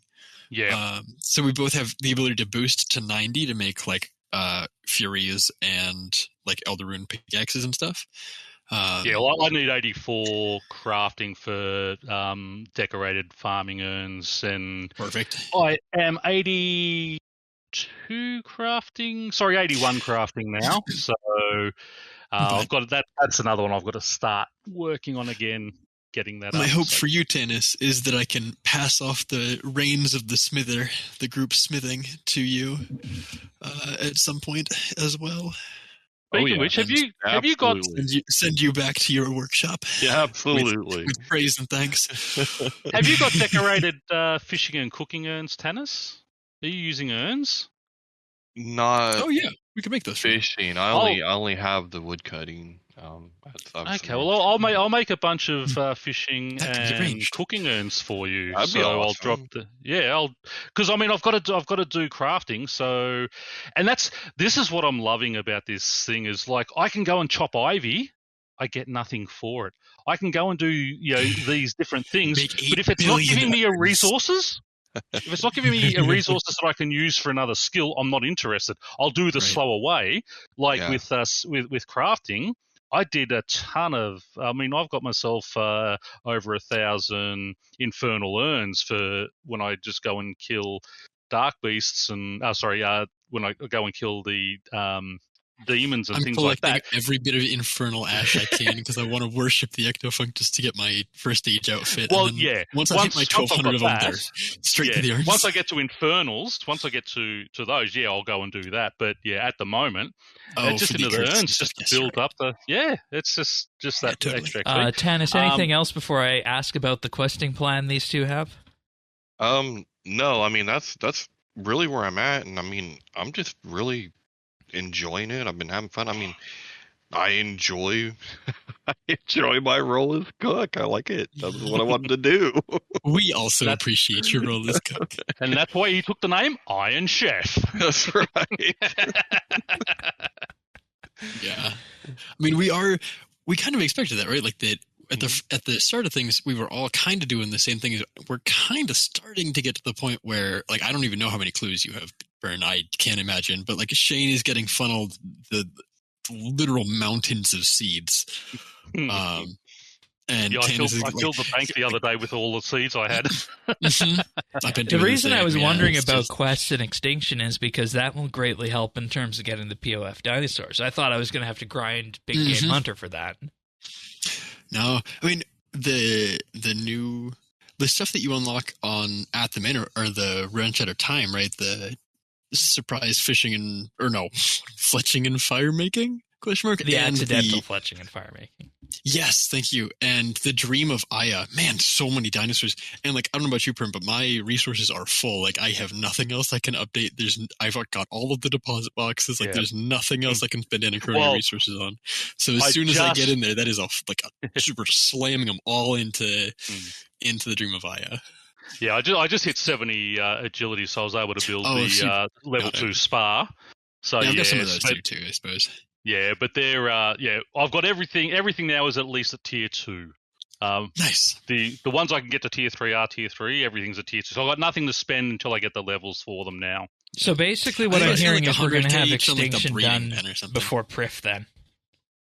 Maybe not. Okay. There's a lot of archaeology. What do you think the thoughts are behind that? Because I know in pre-show I was asking, should I go for the Gate of Illidinis first or Prif?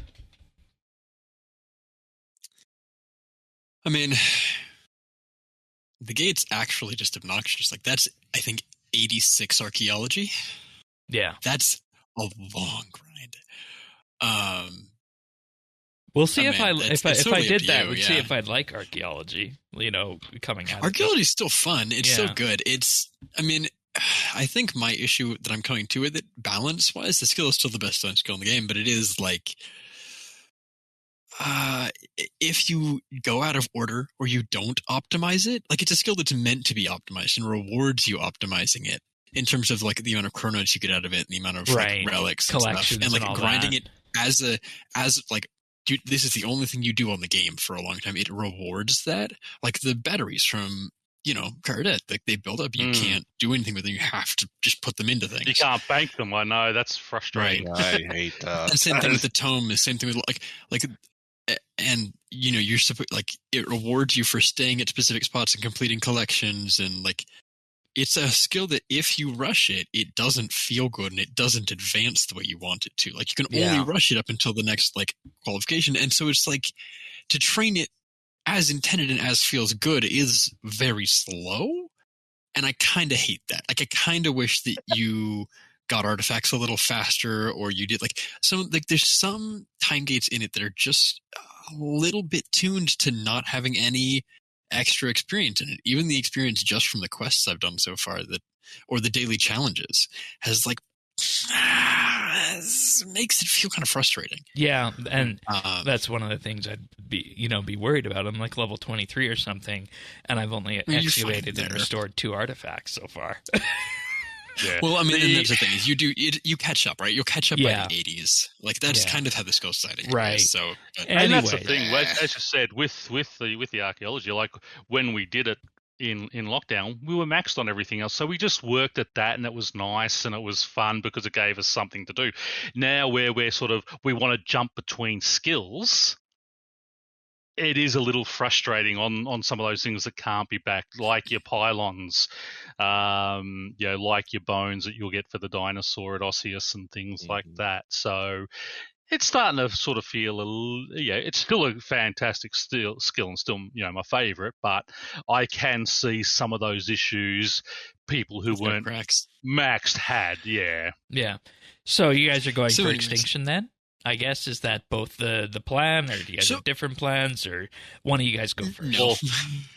Well, now that I found out that there's actually no, because I was just looking at all the quests and figuring, there's going to be a ton of requirements. I will probably look at changing what I was doing for the next week and concentrate on extinction. So I should have that hopefully by next week. The week after at the latest. But yeah, I'll just City of Centist and 1 level 85 of your choice, kind of. Yeah. But I mean, I've got 5 pets. I also got brains on a random pick. Mm-hmm. just picking my mushrooms, and I got 3 zygomites. Smiled. I got 3 zygomites. Haven't seen any since, but I got 3 zygomites out of 1 mushroom patch. And the next time I checked it, I got brains. Keep doing that patch. So, that's hilarious. I've got 298 quest points, so I've been doing that. Hit 70 agility the other day. That was a big one I wanted for the shortcut in Taverley Dungeon for blue dragons. So when we need the dragon scales for dragonfires and things, it's easy to get to. Yeah. My goal this week is sort of 90 Slayer. I've got to hit 110 combat, which I'm 109 because I want to get Kuradel. I'm at Duradel at the moment, but I want Kuradel for her dungeon because Slayer in her own dungeon was so good, from what I remember. But yeah, just questing away. Just doing bits and everything. I was trying to unlock the enhanced Excalibur, so I was sort of running up my skills there. And as Thaxy keeps reminding me, boosts are a thing, so I don't actually need 75. I can get to 71, 70 and use a boost. I'm going, yes! Because 80 cooking is going to kill me. You can get all the God Wars 2 bosses except for Grigorovich with level 70 and a super potion. Yeah. It's crazy. Actually... Speaking of God Wars, I went to I had a bit of time. You know what? I'm just going to duck down and unlock God Wars and get in there. I went and got 15 kills at the Suroth, the Zamorak one. Krill. Krill. Zami, whatever you want to call him. Zami boss, yeah. Krill Satsaroth. I got 15 kills there. That was really fun. And then I had a Naviancy task last night, and I thought, you know what? I've got 70 range. I'm just going to take my magic bow in and try Armadillo. And Armadillo owned me. Yeah, Cree hurts. Yeah, I went in there 3 times. The last time, I had him down to 112 health, and then he hit me for a last one and sent me to death. Oof. I didn't get to teleport out on that one. But, 1,355 GP to get my stuff back, so that doesn't hurt at all. Speaking of death, did you guys see that while the PVM week was happening, we had the free deaths as well, and that it would just return you to your hub? It was really frustrating because I was trying to die to unshard a crystal bow, and I couldn't die anywhere. Nothing counted as a death. I did not. No, I did not. I don't think I died during that week. So, yeah, the last time I haven't really died too much other than Armadillo. I forget what I was doing, but I died somewhere there. But that's good. Yeah. Anyways, Thaxy, how about you? Plan? Where have you been? So I got my tier 80 necromancy weapons, and I started because my goal again is to largely provide a lot of the mid-tier bossing stuff for the group, a lot of alchables, a lot of charms, a lot of the take care of a lot of that kind of stuff, and divine energy, because we're sitting at 95 divination for a reason. So a lot of my plan involves working towards those things, and I wanted to do a bunch of Queen Black Dragon. I got 40% accuracy on Queen Black Dragon with tier 80s. She's only got 100,000 health, but man, she does a lot of damage in those minute and a half Now kills. I see what you mean by saying that you kind of prefer the old method where it, you could still hit, and rather just having consistent reduced damage. Yeah, it's frustrating. But the so, I mean, and what I realized is kind of okay, I need to get my tier 90 weapons. The accuracy is just going to be so helpful for all these things. I'm still at 60% accuracy, Dark Lace, or those kind of things. So, I went to okay, well, before I go start working on, the tier 90 weapons require you to kill all the God Wars 3 or God Wars 2 bosses, a few times each. So I need to get 80 prayer. And the best way to get 80 prayer is to kill the Twin Furious and Vindicta for Ashes and Bones to offer. So we're going to do that. But before I do that, I ought to go get Tales of the God Wars done so that I get the extra rep boost and stuff in there. Okay, but before I do that, I ought to get the amulet to get to Narda, which is Desert 2. Oh, but I need 2 quests for that and a bunch of other stuff for the diary. And then I look at the diaries for this. I'm okay, well, I just need to do these quests for this and these quests for this. So I'm all right, it's time. I've been putting it off. So I've done 150 quests, 120 quests in the last 2 weeks. Whoops. I have, I believe, 70 total quests to go.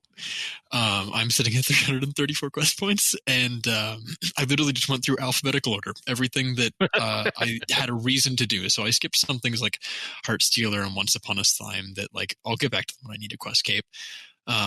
Perils of Ice Mountain, just stuff that didn't ruin mechanics. It's just the one that makes you look guardian. I just didn't have a need for these things, so I skipped probably about a half dozen quests. And I'm getting everything that has a diary requirement or unlock behind it out of the way that I can at my levels. No more than one level gain to unlock a quest. We've got 20 quests left, so that's where I'm at, is 20 quests to finish that, and then it'll be into getting those prayer levels and getting that unlocks and going from there. The big next goal probably is Fate of the Gods, because I really want Muspa for gathering divine energy. I almost have that outfit done from Invention.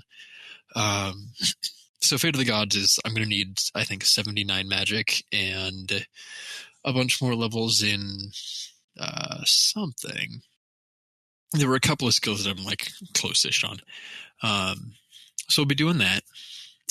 Maybe Slayer. I think maybe we need 76 Slayer, I think. Yeah. And then Prif after that, probably. Just because it's due for training and unlock-wise stuff.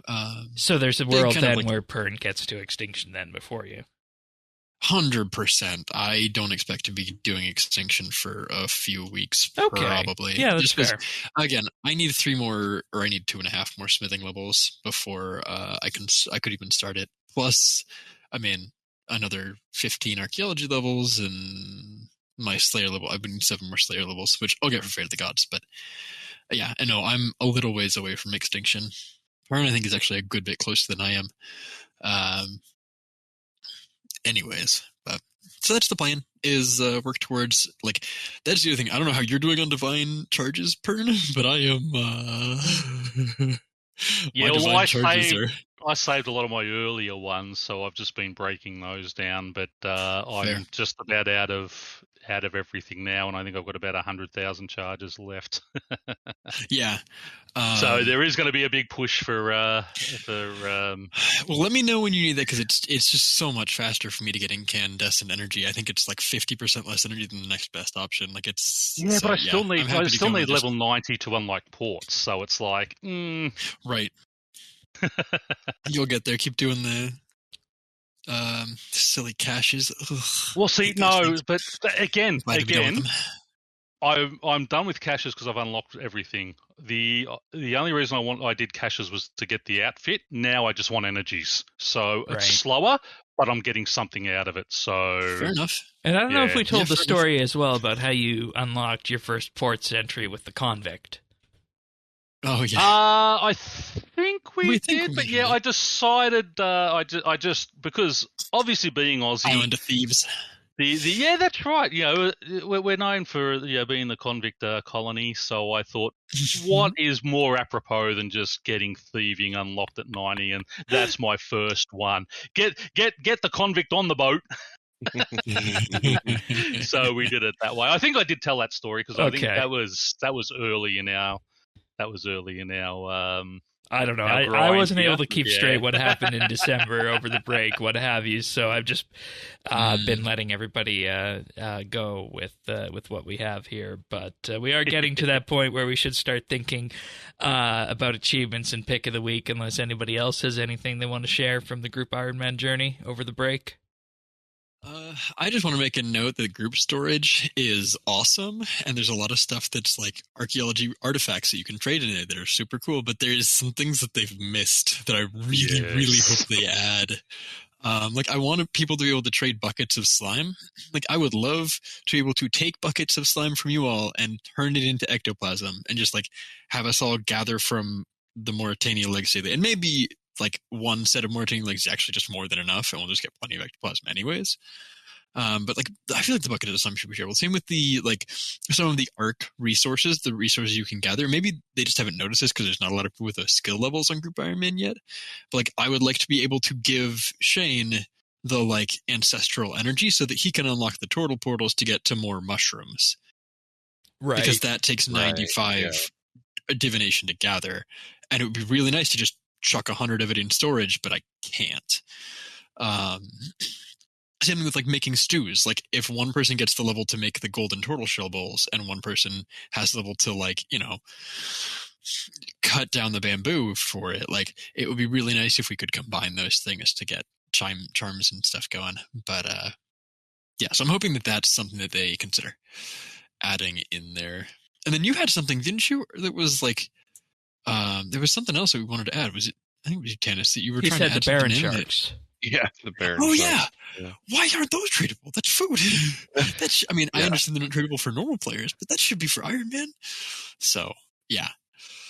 So there's a few things that are like outstanding that I think should get added. And that's all. That's my last note for Iron Man stuff. Alrighty then. Well, that pretty much brings us to the end here. We do have to go over some achievements. You guys have been busy just as we have been. So starting off on the 6th, we have Legion 1943 with 120 Necromancy, Mr. M with 120 Herblore, Pero Picante with 99 Fishing. Then on the 5th, we have Bellicosity with 120 Defense, Hexen Knight with 99 Divination, Iomesses with 99 Necromancy, Warrock with 120 Mining, Edict on the 3rd with 120 Archaeology, and Adani with 120 Strength on the 2nd. Awesome. And then we have Adani with a 120 defense on the 30th. So going back in time here, but nice. Mr. M with 120 agility, power level 8999 with 99 defense. On the 29th, Spy Woman with 120 Herblore on the 29th. Donnie, 120 Magic, 28th. And Jack Whore with 120 Firemaking on the 28th. Nicely Very nice. done. Then on the 26th, we had Adani with 120 attack and Expolonia with 99 woodcutting. On the 25th, we had Lady Claw with 200 million construction experience and Seth E. Roth with 99 necromancy. Is a good name to hear back. On December 23rd, we had Hexen Knight with 99 agility and Parapicante with 99 fletching. And on the 22nd, we had Adani with 120 necromancy and Warrock with 120 woodcutting. And moving on, one single achievement on December 21st from Arundel 20, who hit 120 fletching. On to December 20th, we had Godin with 120 Constitution, Jade Gizmo, a regular in our friends chat, with 120 fletching, and Woody with 120 divination. And finally, December 19 saw MejQuest with 120 dungeoneering and Pero Picanti with 99 smithing. Nicely done, Congratulations, everybody. Nicely done. All right, Tanis, pick of the week. Good way to start the year off, I think, with this one. Yeah. So, Combat. Mortal Kombat. No, not Mortal Kombat. It's always good to be active. So, I got a MetaQuest 3 for Christmas, and one of the games that I got was called Thrill of the Fight 2. And this is a VR boxing game. Oh no! It's still in early access, but it's really fun, and I cannot tell you what I got diagnosed at 17. I was legally blind at 21, but from 14 to 20, I boxed, right? And so like, this was really awesome for me, right? I mean, you're not going to box for real when you don't see them coming. That sucks. That'd be fun to watch. You're always the last one to find out too. Oh God. But so it's an incredible workout. I mean, because there's different modes of playing. You can play, with the joystick mode for your movement and throwing your punches, or you can do it at room scale. Obviously recommend room scale. It's VR, so set your boundaries and be careful. The nice thing about MetaQuest 3 though is that you can do the mixed reality, so you actually can be boxing in your living room with your opponent. So that's kind of cool. It makes my wife nervous, but it's. I mean, I'm telling you, man. 3-round fight, 2-minute rounds. You're soaked at the end. Like you're building up a tired. Oh yeah, man. Oh yeah. I mean, you're shadowboxing, but the fact that you keep your heart rate going is awesome. Oh, your heart rate is that's round one. Like round one, you're still feeling good, and you still got some snap, and then round two, you're feeling a little bit, and you're like, I'm slowing down, I'm playing a little bit more defense, Round three, you're like, oh my God, don't knock me out, because that's where you realize it's good for you. Oh yeah. Well, and some of these guys, I thought it would all be people like me, right? I thought it'd be over 40, Al Bundy. Oh wait, you're playing with real people, not computers? Yeah, no, real people. Oh, so these guys are like freaking 20, some of them, and they're real boxers, some of them, and So can you talk to them while you do this? No, they have not added that yet, but... Okay, I was going to ask how you knew, how you were communicating. Oh, that makes sense. Okay, that's cool. Yeah, so I'm on the in the Discord with them. So, but it has been so. Do they know that you're blind ordinarily? Yeah, I've let that be known. I mean, I can't. So the way VR works for me is I can play the game just fine, right? But I can't see in VR the same as I can't see in IRL.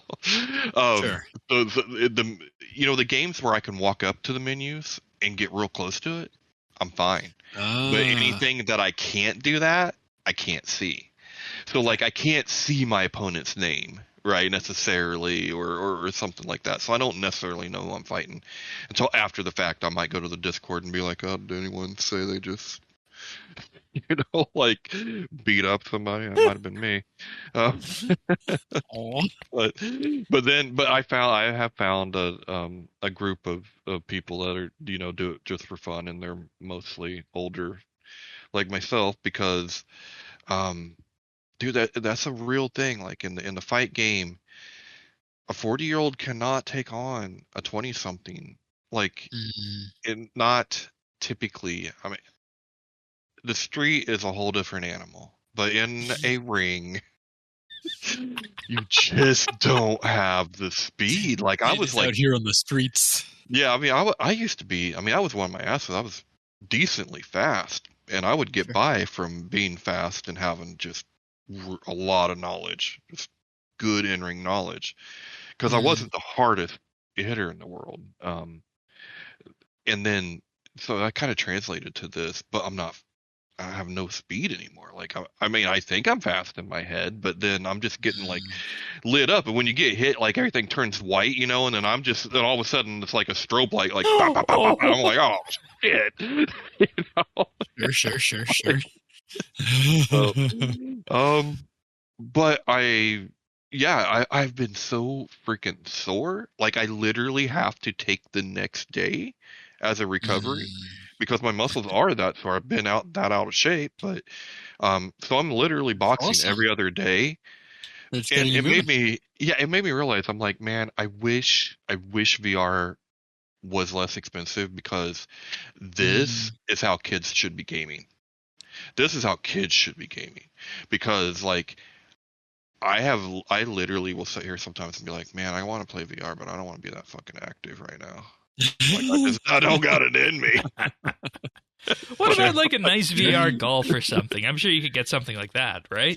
Oh yeah. I mean, I've got stuff like that. You know, racing is fun, but it's a little too real physically. Which so I can get by on a computer, you know, on a game, but I can't get by when it's real physics. That's bad. Tanis goes sliding sideways down the highway most of the time. Oh, God. Not a good look. Right. Fair enough. But yeah. But no, I mean, I love the actual physical game. You know, I have one where I'm a gladiator, you know, and you got your shield in one hand and you're holding up your shield and you're swiping with your sword. Yeah. So very... Oh, what? Holy... Okay. I had no idea this world of fitness that was actually VR was going to be such a big thing for. Like, and that was the whole reason that I ended up with it, was I was going to get a treadmill and I didn't have enough room for it, because I wanted to get a little more, you know, in better cardio shape. Didn't have room for it. I'm like, how am I gonna exercise? And then I'm like, oh, the MetaQuest 3. I'm like, oh yeah, ew. And I can game. So, but it was the right thing, because I mean, boxing has been an incredible workout. You have jogging games. There's meditation games.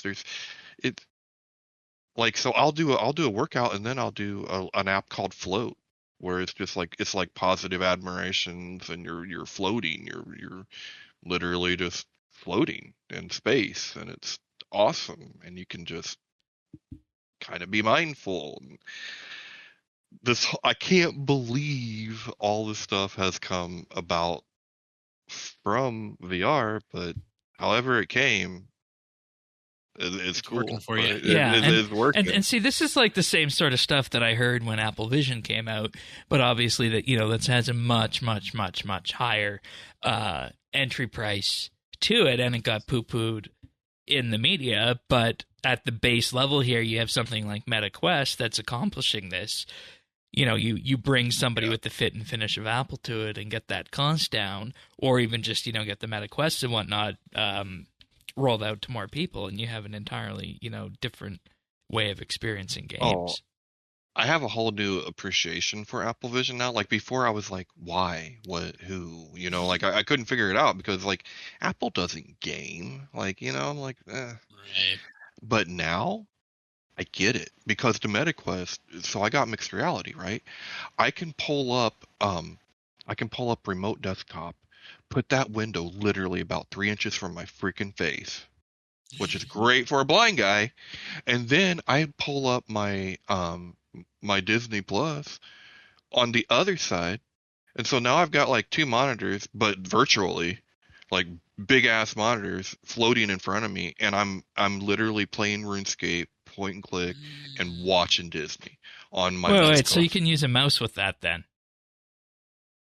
Well, it's my controller is moving my Oh. mouse. Controller is a cursor. Yeah, you Oh, literally I see. point. Got it. Okay. Yeah, because I'm doing remote desktop. Right. But still, I mean, the idea is like that's the first time I've ever been able to use 2 monitors, like, and actually That's have it pretty work well. Yeah. So, yeah. That's what they call Personal multimodal interaction, where you're interacting with like the virtual monitors, but you also have like the hand controls for that too. And then if you take that out and you apply that to like a mixed reality thing, like Apple's headset does, you really start seeing the benefits of that.